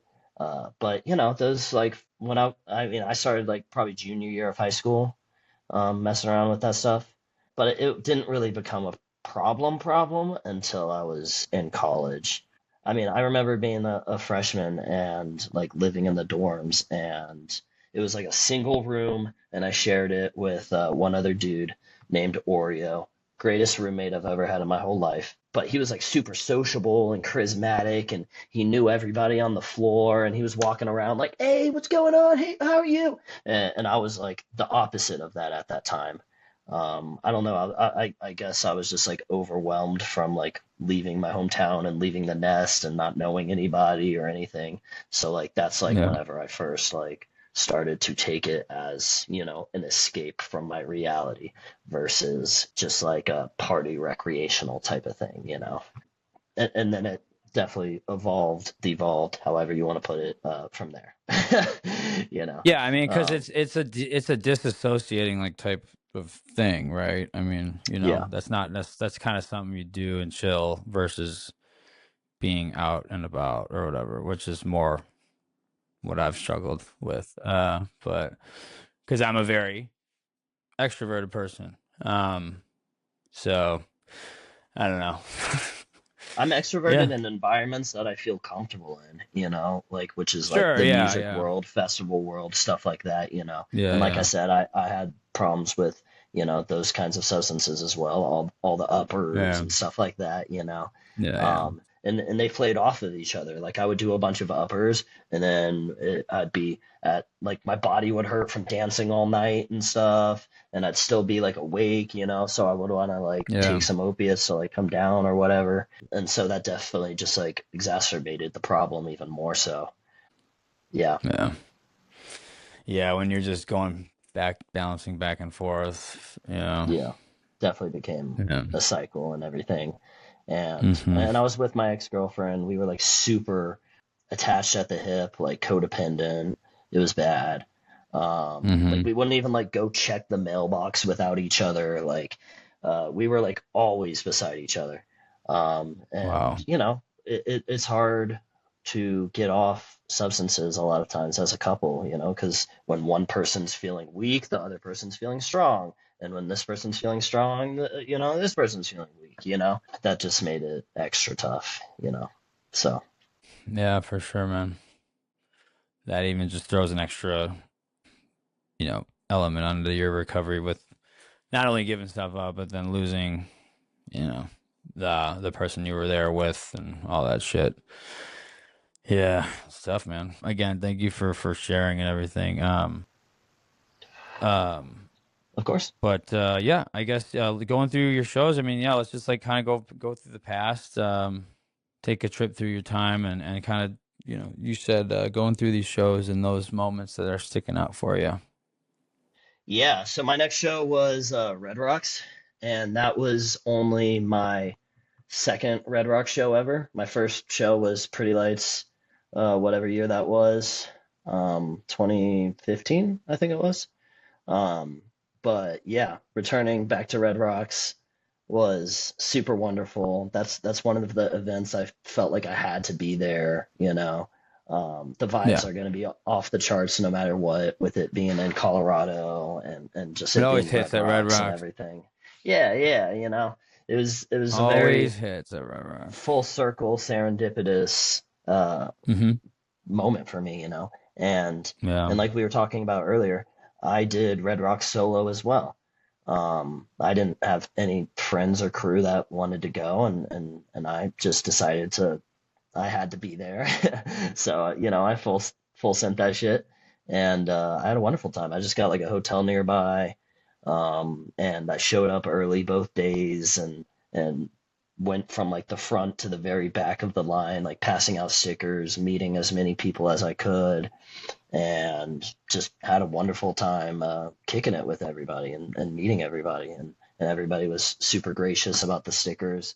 That was like the first time like people like at that point like had heard of Illumination Lab or had seen the designs before. That was my first time where people were like, "Oh, Illumination Lab," or "I've seen your stuff online" and stuff like that, you Oh know. yeah. Um, Dope. so that weekend was really trippy for me, you know, because there was a good amount of Oh time in yeah. between me going to shows from NOLA to Red Rocks, and Illumination Lab had kind of taken off in that Yeah. time period. Yeah. Yeah.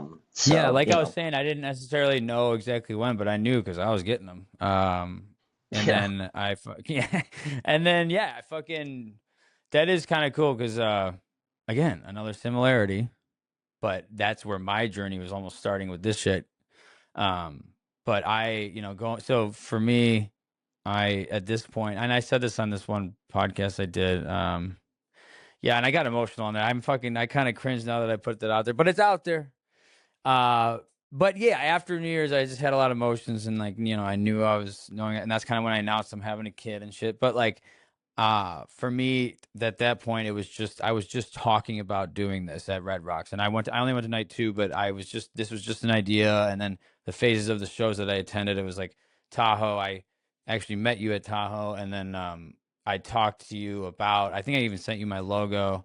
And again, I'm about to start a podcast. And yeah, then fucking Vegas, I had a couple episodes out, but was starting to pass out my stickers. And then by the time I go to New Year's, like, then I started to have people be like, "Oh yeah, I've seen your shit" or whatever. So yeah, it was that obviously had to be, and like one thing that is when you talk about your favorite shows, and this is one thing I've said before. I can't help but say that I've said before, but when you talk about some of your favorite shows and moments, it's not always just the music. It's the place. It's the oh yeah, connection. It's the things that happen. It's the people you're with.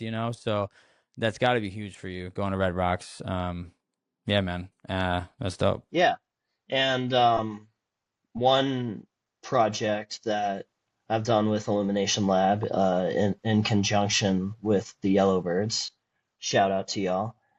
Cass, Steven, the admins, anybody who works at the table for the Yellowbirds. Y'all are all MVPs, VIPs. Love you all. Props to y'all. Just wanted to throw that out there. But yeah, one of Mm-hmm. the projects that I've done is, the Yellowbird design took off and everything. And like I said earlier, I wanted to have a symbol that people could like stand behind or stand beside and rally with, whether they wanted to use it as their logo or what have you. I wanted like some representation for the Yeah. Yellowbirds out there. That's one of the reasons I did the Yellowbird. So the Yellowbirds were cool enough to put the Yellowbird stickers on their table at each stop of the Vector tour, which was super cool. Yeah, a lot of people were able to swing by the Yellowbird table throughout that whole tour and get some free stickers of the Yellowbird. I'm hoping that we can do that for this next tour. I haven't really talked with them yet about that, but I'm sure it'd be fine. That's one of the like giving back to the community type of things that I've done since Mm-hmm. starting Illumination Lab, because it's not inexpensive to pass out this many stickers, especially the Yeah. stickers that I pass out, they're all, Yeah. You do. premium. Yours are legit, bro. I mean, those things fucking stand the test of time. Yeah, they're sick. Yeah. I Yeah. mean, I ordered from like 9 different manufacturers, some number around that, and got the same design from each one, and then like did a process of elimination to like which was the most quality, because quality is the number one thing. I want to have Yeah. something that I can stand behind and feel proud of, and people, and when people receive the stickers, they're like, oh wow, this is like different than a normal Mm-hmm. sticker, because yeah, they're like all double laminated, but the main thing is they're all spot UV enhanced, which is essentially like, you can think of it like similar to like 3D printing or embossing. It's a mixture of a matte and a glossy sticker. So it's a matte sticker, and then there's another whole layer to the art design of where you're gonna put the gloss and stuff. So it's a matte sticker and then a layer of gloss on top of it that's like 3D and textured to like highlight key points and key details of each sticker and stuff like that. So yeah, Yeah, it's sick. they're You literally, you could feel it. It's got a fucking texture to it. I think it makes it like extra special and stuff like that. And yeah, they're a bit more than a bit more costly than the normal stickers But you to care, produce. dude. Yeah, it's all about that moment of passing it to the other person. I don't know, spreading light and love, and I believe in Yeah. karmic debt, and I feel like I mostly tried to like not burn a bunch of bridges or cause too much chaos whenever I was in my darker days and stuff like that. But Illumination Lab is also my attempt to, put some good. Um, I've said it many times, put some light and love and out there into the world and stuff. Because I wasn't the most positive force of good for a while. I still had it within me at all times, like I was saying earlier with the quote, keep shining bright despite the play, because even in the darkest night, a candle glows. There's some synchronicity there for me, like holding on to the good and stuff like that, like I wasn't in the best places or in the best mindset or whatever, but I still held on to the belief that, I was a good person and that I could turn this around and hopefully do good one day and be a good person that people would want to be around. And Illumination Lab is my attempt to, or one of the many reasons to, put some good karma out into the world. Yeah, that's awesome, man. And yeah, thank you for like just sharing your connection to that, because now I look at it in a different way, and that's what I love about doing this and talking, because I love different perspectives, and yeah, like it's just like don't give up hope type of thing, and yeah, I mean, I'm really hard on myself, so that connects with me too. So, yeah, so I appreciate you. Of So course. after that, you got, oh, wait, by the way, back to Red Rocks. I mean, dude,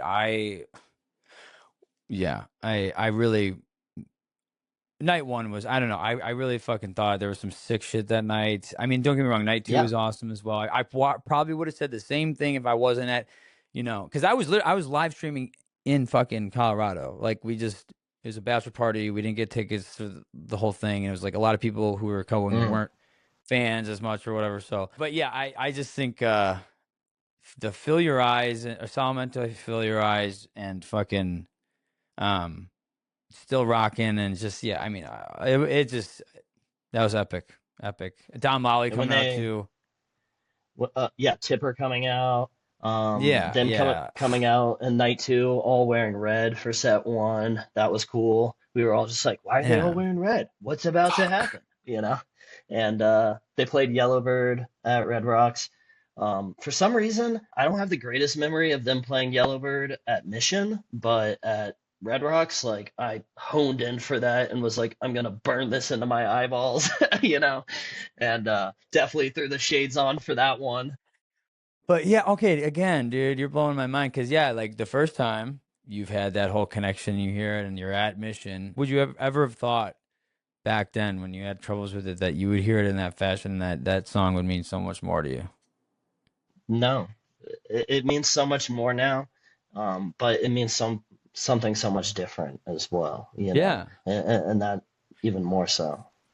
Yeah, and it's just like, think about times in your life where you're like thinking about things and you would just want to forget it or whatever, and it's just like so tough. It's all part of the story, and it's a blessing, to look back on, and it makes you, yeah, it's a really beautiful fucking moment, man. So, Yeah. so from And there, Red Rocks, yeah, no, I was just gonna say Red Rocks was sick as fuck. I had a wonderful time. Met so many cool people. That venue's legendary. We got to get like super up close. Yeah, I'm. I guess we're not doing Red Rocks this year. But next time Pretty Lights is at Red Rocks, I hope to be there again. I don't want to miss another Red Rock show after that one. I mean, just such grand nature. Whenever I got out of the Uber, I was just like, oh my gosh, like I felt like a little ant, and and I don't know the layout of Red Rock, so I was just lost, like following other people around and stuff. that But was your yeah, no, second time there, though, right? yeah, yeah, yeah. But the first time was many years before that, and I was pretty faded at that point too, years ago. So, but yeah, no, Red Rocks was sick. But my next show was Tahoe after that, Oh yeah. and Tahoe was wonderful. I loved Tahoe.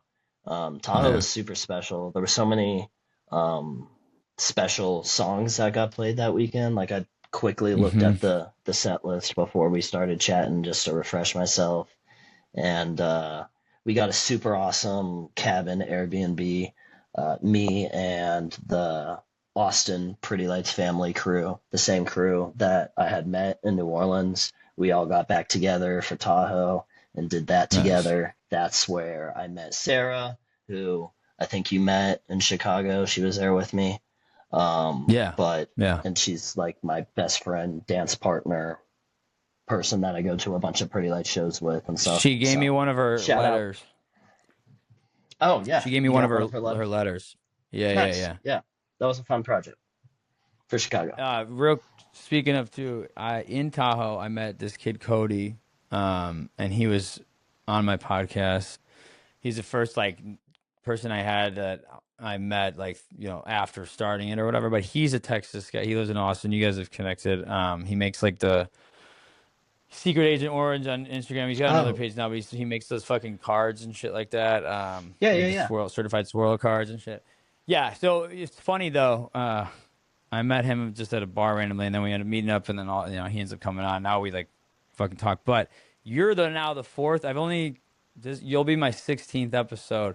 You're the fourth person from Texas on. I don't know how it's just Hey, lined up like that, but yeah, we're representing, I've always said yeah, that yeah, Austin and Denver are like cousins to one another because there's just like a good amount of back and forth and synchronicities between the two and similarities and yeah, stuff. But yeah, shout out yeah. Cody. He's an awesome guy. I hung out with him at the Of the Tree show and the Immersive Enzo show recently. So we've hung out like twice this month. Yeah, he's a real cool Oh guy. yeah, yeah. He's fucking cool. Yeah, yeah, I guess like Tex. I was just thinking Colorado, Texas. Those got to be like the two bigger city areas, like kind of in that western region, I guess. So sorry, continue on for Tahoe stories. Um, I mean, we had a great time just exploring Tahoe and hiking, and the venue was absolutely. But yeah, no, that was my first time in a casino as well. Random fun fact. I didn't Really? gamble, just by the way. Yeah, no, I told myself I wouldn't gamble, and I didn't, Yeah, But, don't. but Nah, I I had don't do it. fun. I had fun. The after party was in the casino nearby, so I had fun walking from the venue and like people watching in the casino, going to the after party and such. Um, but yeah, those Tahoe sets are definitely some of the sets that I listen to the most. I primarily listen to the sets where I was actually there. I Mm-hmm. need to go and listen to all the other sets and give them a fair and equal shot. But for some reason, I listened to the ones that I was there for the most. But the Dust in the Wind cover remix that they did, that was absolutely mind blowing for me because that was like my number Mm-hmm. one song played on iTunes back in the day. The Don't Worry cover, that's like my number one out of everything cover song thing that Pretty Lights has done since their return, basically. They played The Day Is Gone, uh, Yeah. that Fire. Oliver Tree, Justice. remix that they did was Mm-hmm. insane. They played Down the Line as well. Yeah. Um, that version of Hot Like Rocks, Hot Like Dimes, whatever mashup they did. Yeah, I think they did similar thing to as Bethel or whatever, but yeah, that I like Dom's drop where it's like what the wow, you know?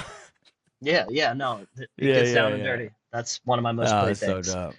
Yeah, But yeah, yeah, no, those sets just had a lot of special songs in there, a lot of tracks that don't yeah, get played out too often, you know. So yeah, we got fortunate that weekend, you know. I had a great yeah. time. And for me, yeah, I mean, a lot of songs stuck out to me, and just being in a place like that. I mean, um, I'm just because yeah, I've been out here in California for, like it'll be 5 years in June, but one thing, my girl moved here first, but other things that when I started to think like, okay, am I thinking about moving for this girl?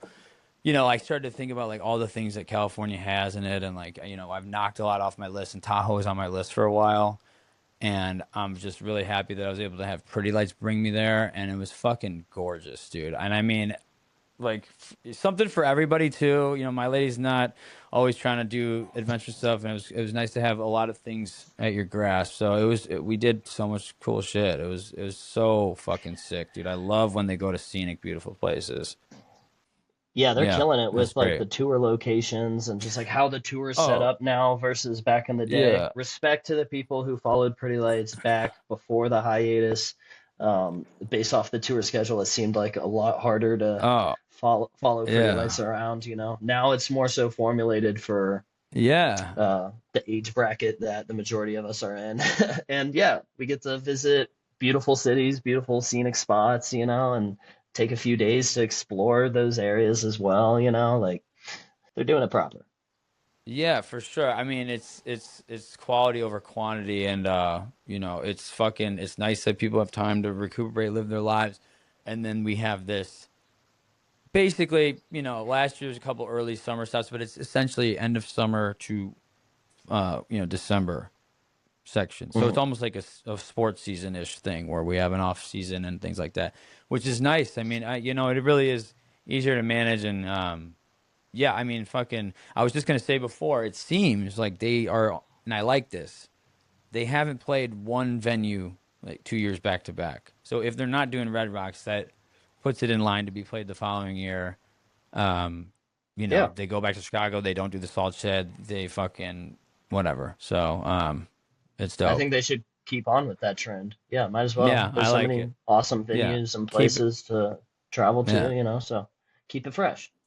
yeah. It makes everything more unique. And you like, for instance, we talk Mission, Dylan, fucking, Warfield, all these fucking venue and caverns, all these things are so associated with Boom instead of being like fucking, Milwaukee fucking 24 like or I don't know, it's just so much more like special with each name. I don't know. Yeah, It's fucking dope. Yeah. yeah. What was my next show after that? It was, And then you had Austin oh, City Limits, right? yeah, ACL. I was fortunate enough to do both weekends of ACL. And great festival And sets. I mean, shit, dude. If we're talking post era or post hiatus festival sets, those are top tier. And yeah, I touched on some of my favorites from back then. But it's that. But yeah, go ahead and take it away from there. yeah, no, ACL was just special. I mean, well, ACL, let's be honest, it's not my favorite festival ever.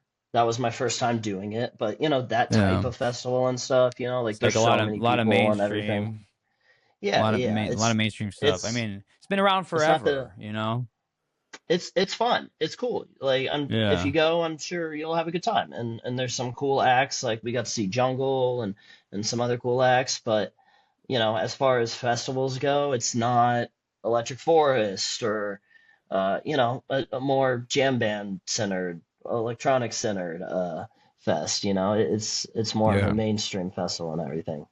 But it was super cool because it's located at Zilker Park, which is like Austin's main park, and I go on a lot of walks and hikes, and I go to that park every week, sometimes multiple times a week, and go through there and everything.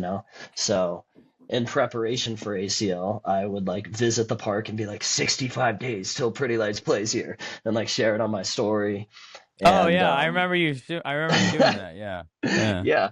And I would like when they were setting up ACL, it takes them a long time to set it up. It's like a whole Oh city. yeah. Uh-huh. But like I would go through a run every day and like check up on the stage building and just like see what everything looked like. I don't know, just it being like so close to my house, like 8 minutes away, and being at the park that I visit so frequently.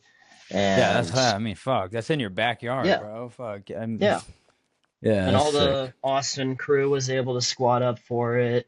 It was a recipe for a good time. And those Yeah, sets were super awesome. It was yeah. weekend two where they played like Hot Like Sauce or Hot Like Dime Rocks or whatever, like 10 times or something, right? If I'm not mistaken, I thought the first weekend was the hot theme, and then the second weekend, if I'm not, maybe I I don't think know, you're but right. either, yeah, I think that was first and the second. I forgot. I don't know if there's necessarily a theme, but there was a lot of new shit and just like they ended. I think like how can you lose and stuff like that. But Hmm. I'm pretty sure maybe even a debut. I think they ended it with a new song or something. But debut Sponge's remix. I mean, that's just a Yeah, banger. I saw. Do you know who Disco Lines is or something? Is that a dude, a DJ or something like that? Disco I've heard of something. the name. I don't know. Yeah. So fucking, my girl's got some friends that like they go to shows all the time. Like her friend like loves like fucking Fred again and shit. Like they like all like the housey stuff or whatever and like that. I don't know the all the terminologies for house and stuff, but whatever. Yeah, They go see him. They send me a video. They did like a fucking Pretty Lights remix or whatever, and I'm like, oh yeah, that's fucking the Sponges and shit like that. But yeah, that shit is very like popular for that whole bigger genre to fuck around with. So that's cool that'll get like tossed around. You know yeah. How that'll can you help lose? gain the attention and stuff. But yeah, Um, the that's got to connect with you. ethereal. That song, How Can You Lose? That's got to connect with Oh you. yeah. I Yeah, mean, no, that's definitely one of my top new favorites. I can't remember where they debuted that, but every single time they that was play it, Red Rocks. Red Rocks. okay, it was. That's what I was thinking. Yeah. But yeah, every time they play it, it hits to the core in a certain way. And yeah, that's definitely top three of Yeah. their new songs, in my opinion. I love it. But the Let me ask you, when you heard it the first time, did it connect to you like with what I think and assume the message is? And I didn't necessarily see this right away. Someone else pointed it out to me, but like, you know, does that kind of connect with you with your past and things like that, or? I think Derek might have said something like leading Yeah, I into the debut of playing it that like I think he said hinted something in at its Boston. notion. I thought he said something in Boston I mean, about it I because I have a terrible memory. You're probably accurate. yeah, because I think in I Boston, yeah, I know you were, yeah. So I think in Boston there was was there like the too. timeline, the state, how they, yeah. So they were telling. That's why I'm thinking you're probably maybe confusing because I'm pretty sure that he alluded to something about that in Boston because there was that whole timeline and storytelling thing that they were doing. Mhm. I'm not sure if like it initially like resonated with me like in that type of way. I mean, what I was hearing, I was loving, obviously, but I'm not sure if like Yeah. the layers behind the meaning of the song and stuff like that like had hit me at the time. I'm not sure. I think it, Hmm. did to a certain level. Yeah. But I can't remember honestly like too much. But every time it's played, I'm getting down. That's one thing Oh, it's about me. great. Like, if Pretty Lights is playing, I'm getting knee high. I'm moving and grooving. I'm a force on the dance floor. If Pretty Lights is playing, I want to be moving and grooving the whole time. Especially the party lights action and stuff like that. Like that's my jam. The high upbeat, get the fuck down stuff. I mean, I can enjoy every aspect of Pretty Lights. Don't get me Yeah. wrong, but when I'm like truly tapped in is like when they're going back to Hmm. back playing party light songs and stuff like that. But my favorite songs from ACL were the ethereal X Texas Sun mashup they did. I Can See Clearly Now remix. That was Yeah. beautiful. I almost cried for that, you know, and I don't really like cry at shows, but that one really meant a lot to me, you know, like that's a song that my mom played a lot, like growing up and stuff, you know, so it hit the heart in different ways, you know. Um, but yeah, ACL was wonderful, and like we had mentioned earlier, I was unsure of what the crowd would look like due to the type of festival it was, but overall, like there was more Pretty Lights jibs in that crowd and people repping PL than I expected, and Hmm. all of the newbies that didn't know who Pretty Lights was or had never seen him before or had maybe heard of him or whatever, you know, everybody was getting down. Everybody was having a good time. And I talked with a bunch of people after the show that were new converts and stuff, you know. Dua Lipa was playing at the same time. Yeah, I saw So, you that know, shit. you had the option to go see Dua Lipa or Pretty Lights. Obviously, we're gonna go see Pretty Lights, even though I could have a good time at a Dua Lipa show, don't get me wrong. Yeah. I mean, if You I know, got an Pretty option, Lights. I mean, if I got an option, you know damn well. But I mean, yeah, Yeah. would I sit in the background and just fucking talk? Yeah, but I mean, it's fucking, you know, you got Apparently, this perform. Yeah, no, I remember. Yeah, you're talking. Go ahead and take it. But yeah, that was apparently, like hilarious. Pretty Lights was like so much louder than Dua Lipa, and Yeah. the back of the crowd of Dua Lipa was like jamming out to Pretty Lights too, you know. Oh my God, that's So amazing. Yeah, you know, that's I'm awesome. yeah, they had Pretty Lights on the main stage, even though like Dua Lipa might have been a bigger act. I don't know. But yeah, we got the good stage with way more lights and bigger and all that type of stuff. So Yeah. yeah, I mean, yeah, I love Pretty production Lights. wise, I'm glad that they gave him that place, but I mean, it's cool that they fucking. I mean, if they're headlining a fest, if they're kind of running it because they're shit. You see, they're fucking. It's daytime and they're doing sound check and stuff, and I mean, so their shit stays on stage while other people perform. So I mean, they're essentially just Hmm. coming in there and. I mean, obviously, I'm sure they got to work within some bounds, but like, you know, that's their setup for the day. Yeah, everyone's just like sharing the space until they fucking throw it down. I actually had some friends from out here that went to ACL, and they checked it out, and they were like mind blown. And I'm like, now you fucking know, you know, you know. So it's yeah, it's dope. Now you know. It's Now dope. you got the Pretty Yeah, Lights yeah, bug. exactly. Yeah, and then from there, you go. All right, so then you got. Oh damn, you didn't do anything until Boston. For I some mean, reason, that I thought you was were hitting more. it was like a No, I two-month mean, break or so. yeah. Um, All right. I'm sorry. I guess I was just. I didn't no, realize no, that. you good. Eight. Yeah, yeah. It was actually closer to. I was thinking ACL was summer for some reason because of the hot shit. But yeah. So Boston, bro, Yeah, had to be Boston was cold, sick, cold for you coming from fucking Texas. bro. I was like too concerned. I like bought like new heavy coats and like undershirts and everything. I was like preparing for Yeah. like an Arctic winter and everything, you know. Yeah. And it definitely was cold, and I'm a total weakling when it comes to the cold. I'll admit it. I love sunshine and warm weather and stuff like that. That's my vibe. I'm 10 times happier in that type of weather. But yeah, no, the cold was decent. I fared fine. Boston was a beautiful city. I loved like the historic aspects of it. Mm-hmm. Yeah. We walked around and did a good amount of exploration and stuff. But yeah, no, Boston definitely one of my favorite stops since the band's been back. Just like a super intimate venue.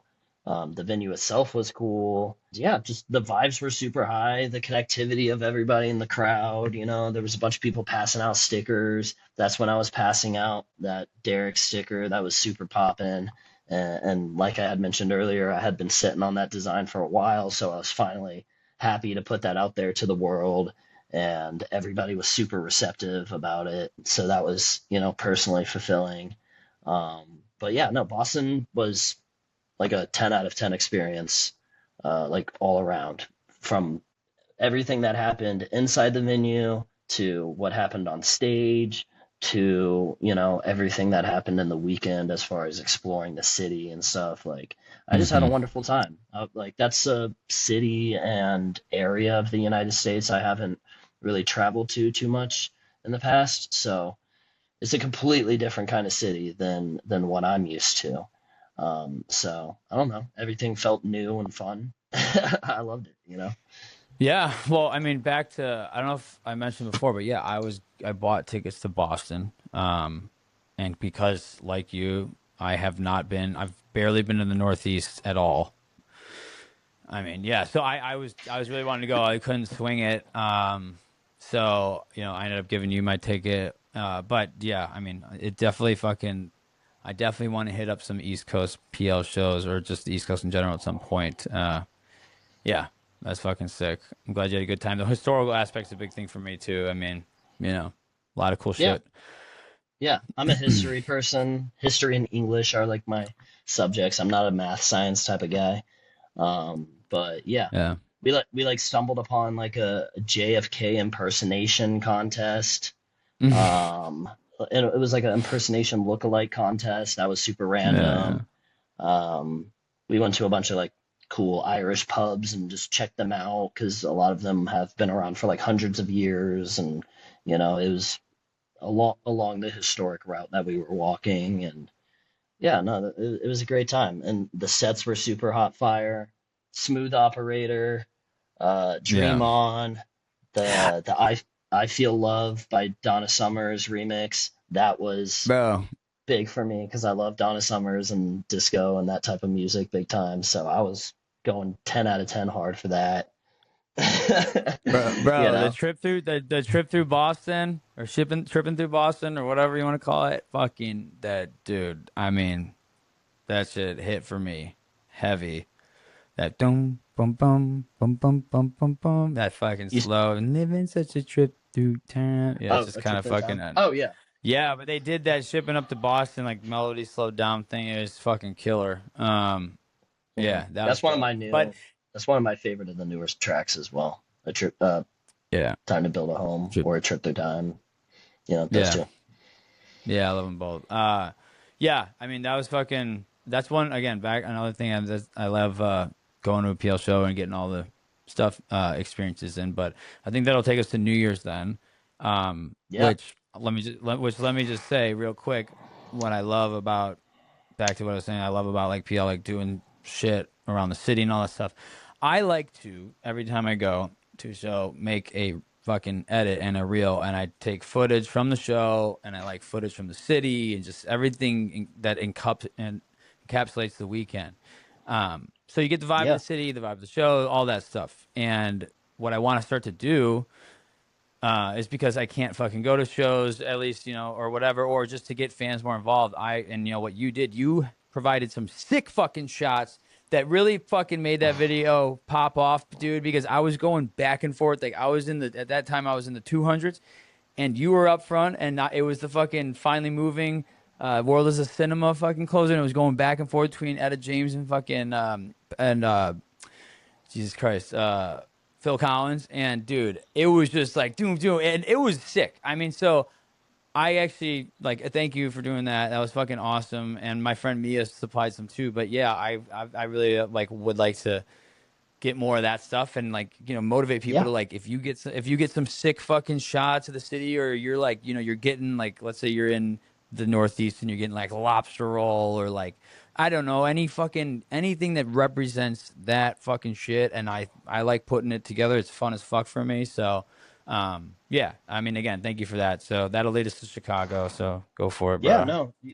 Props on your edit, by the way. Like I saw you got a lot of love for that online, and like you said, you've been Yeah, working on your video editing and everything recently, and that was a sick edit, honestly. Like that was, I was like impressed. I was like, oh shit, like okay, like he's actually got some awesome video editing skills, yeah, and yeah, no, that video came out wonderfully, and I'm glad that I thank was you. able to provide some cool shots that made it Yeah. come together and everything. Oh, it was fucking sick. Yeah. But yeah, no, Chicago was wonderful. Honestly, like when it comes to each of the tour stops, like they all stood out to me for different reasons, Yeah. whether it was what the band did on stage or the connections that I shared with all of the people in the crowd. Each stop like had I always try to have like a takeaway or a lesson Yeah. or something that stands out between all of them and such. But for Chicago, it definitely was just the community behind it and everything. The Pretty Lights family, it was New Year's. It's the tour close. So, a lot of people made it happen for those two reasons. So, it was like squad up fam the whole time, and I didn't really have any friends to go with either for Chicago. A lot of my friends have been like locking in recently on life, and grinding hard. And I get that. I'm doing the same, but trying to get Pretty Lights going as I well. mean, Um, getting to know you now. You are locking in, dog. You are fucking locking in. You're doing what you're supposed to fucking do, and I'm I'm fucking trying, locking in too, dude. We're fucking everyone, dude. Yeah, you got it. but thankfully, shout out Petey from the Discord. People, y'all know who I'm talking about, for the most part. But yeah, he let me stay in his hotel room, and we stayed in the Marriott, like, which was attached to the venue. So it like was super convenient, and basically like the whole hotel was PLF, so you could just walk downstairs and like meet a bunch of cool Yeah. people. And we had like a group of friends that were like two doors down, so we just like spent a bunch of time partying with them. Yeah, no, just like the whole community vibe of the weekend was phenomenal. Like the night before the shows, we had a Discord meetup, and all went out to eat at like this Asian smokehouse place where like I always say it wrong. Is it Peking duck or Peking duck?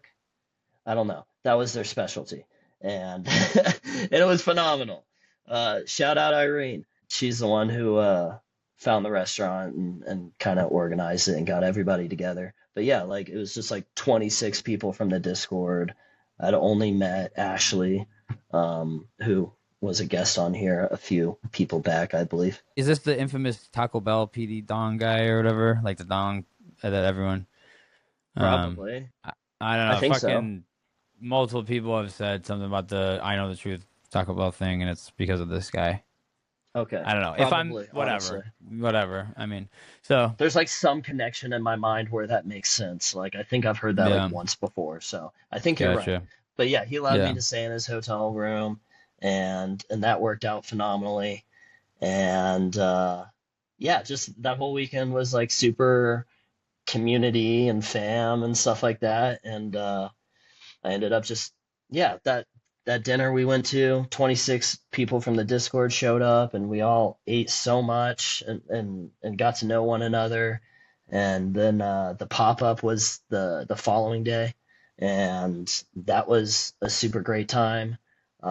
Just like with other shows and with Red Rocks and stuff, I started at the very back of the line of the pop-up and worked my way to the front, like meeting as many people as I could and passing out as hmm many stickers as I could. And I have like a whole Ziploc bag full of like stickers and trinkets that people traded back my way. I still got to get those displayed on the bookshelf, being honest. All the gifts from Boston and Chicago. But got so many awesome, cool gifts from people, and got to meet so many awesome people as well. And the pop up was a vibe, and they had like no shortage of merch. Like everybody was yeah, able to walk away with everything that they wanted. hmm So, that yeah. worked out fantastically. And then I got my poster Oh right yeah, there. And then oh there's yeah. Tahoe. Tahoe. Yeah, that's the I really poster like the wall. Boston one. I still have to. I haven't framed anything from this year. I've only framed my San Francisco, but I don't know. I mean, it's just another expense, and it'll be done eventually. Yeah, fucking yeah. The pop-up was cool too. I mean, I got some. I talked to some cool people and shit like that. I mean, it's nice that there's all these extra, you know, things to do to connect and stuff like that. So, but yeah, man, it Yeah. was nice seeing you. It's cool that I mean, yeah, for me, I not only saw friends, I bumped into people I knew just because it was a hometown show, and then I bumped into a lot of people that I already knew, and then people that fucking hadn't met yet and stuff like that. It was nice. Yeah, it was special. it felt like I knew everybody in the building, basically, like that's just like the feeling I had internally both nights, We got to get super up close. I've always been a person that's like hung around the sound booth or like been near Laser Shark, and I like to watch him do his thing, and I like to see the full light action and everything. But Boston and Chicago, we got up like super up close, like one or two people from the rail.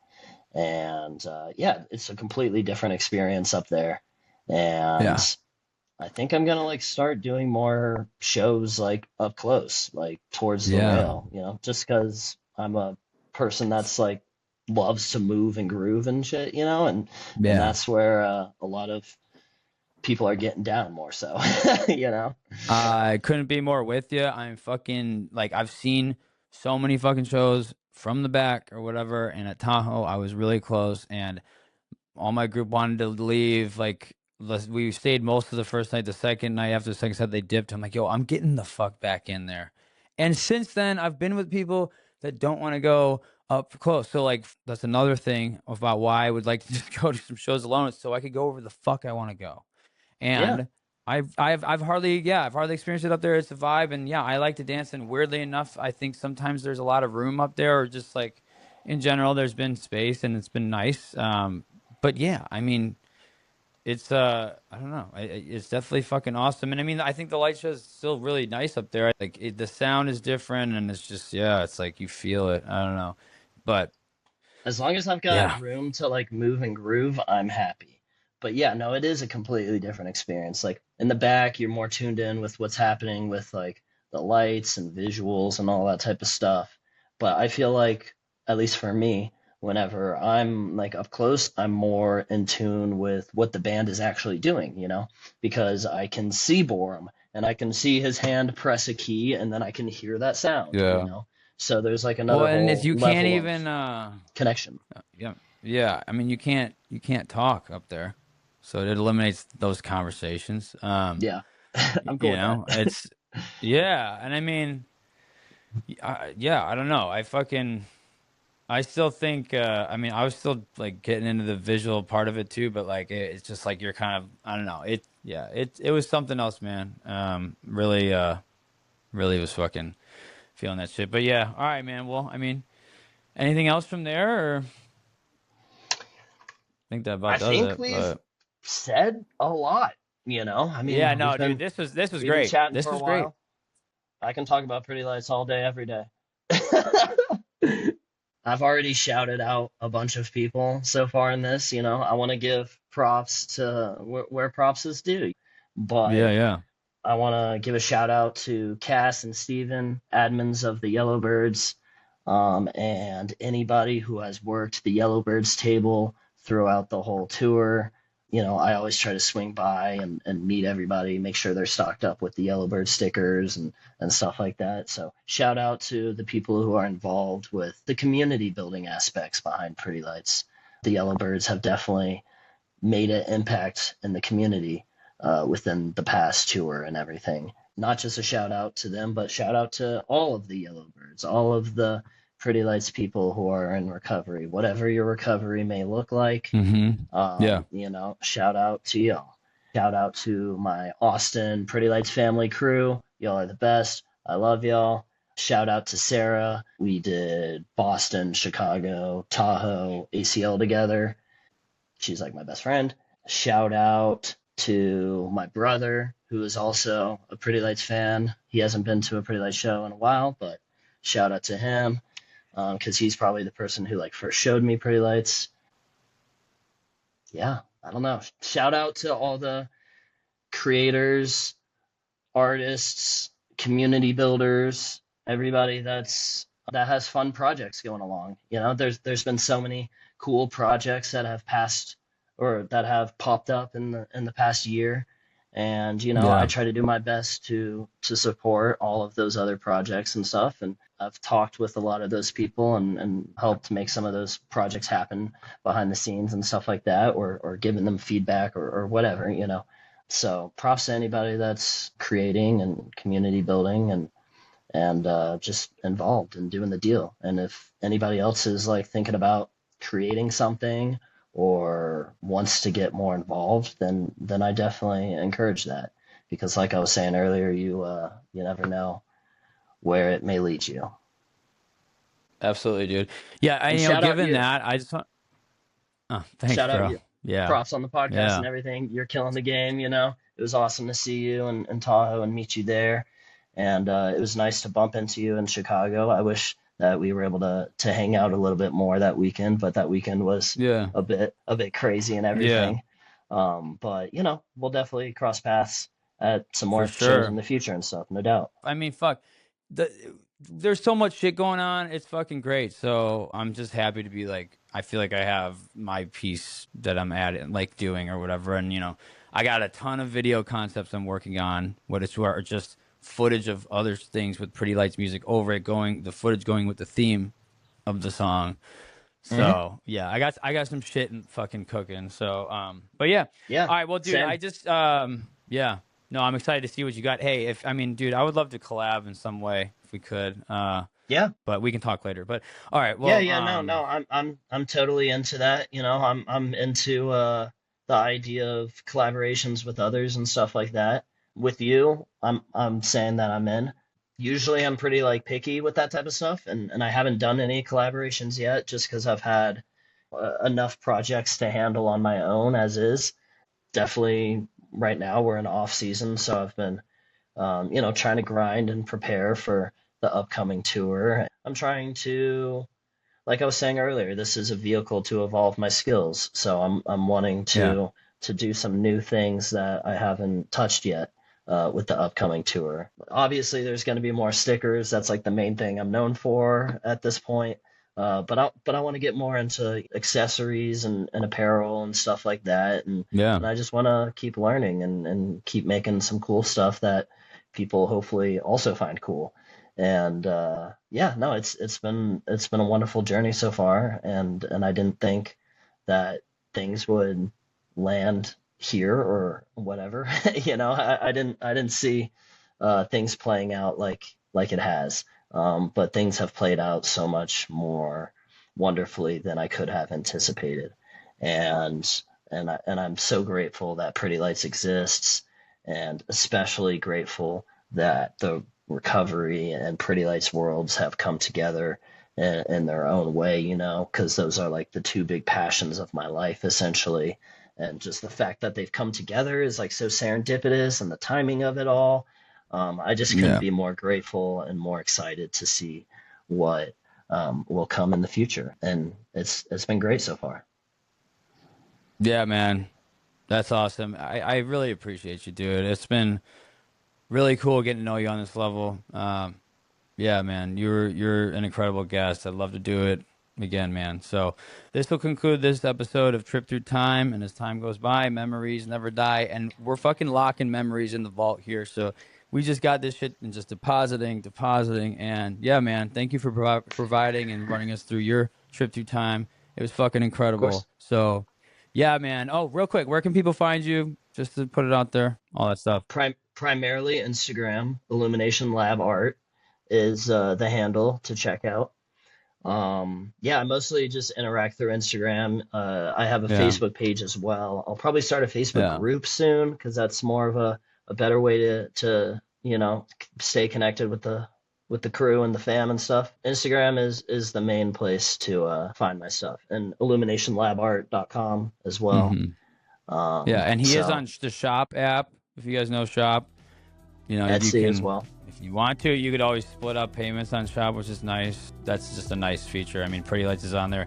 When I look at my Shop account, it's section 119, which is like Grateful Dead stuff, Pretty Lights, and then yourself. So Hey, there we go. Okay. yeah, yeah. Fuck yeah. But yeah, all right. Well, dude, yeah, thanks again, and yeah, looking forward to everything you're gonna put out, man. And yeah, again, just really, I'm really happy for you for the journey you've been on, man. So props.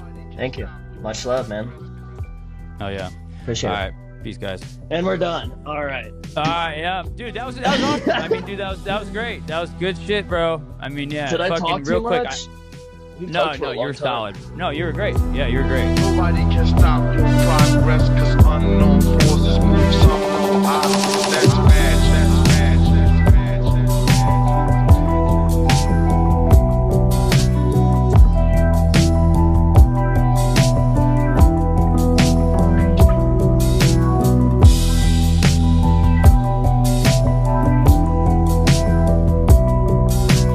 Nobody can stop your progress, cause unknown forces move some known objects. That's bad, bad, bad.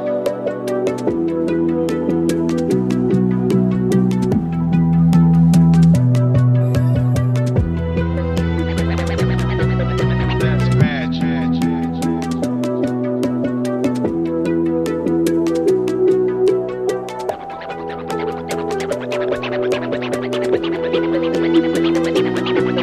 That's bad, bad, bad. Through time, we're all upon a ship that flies and flies and flies.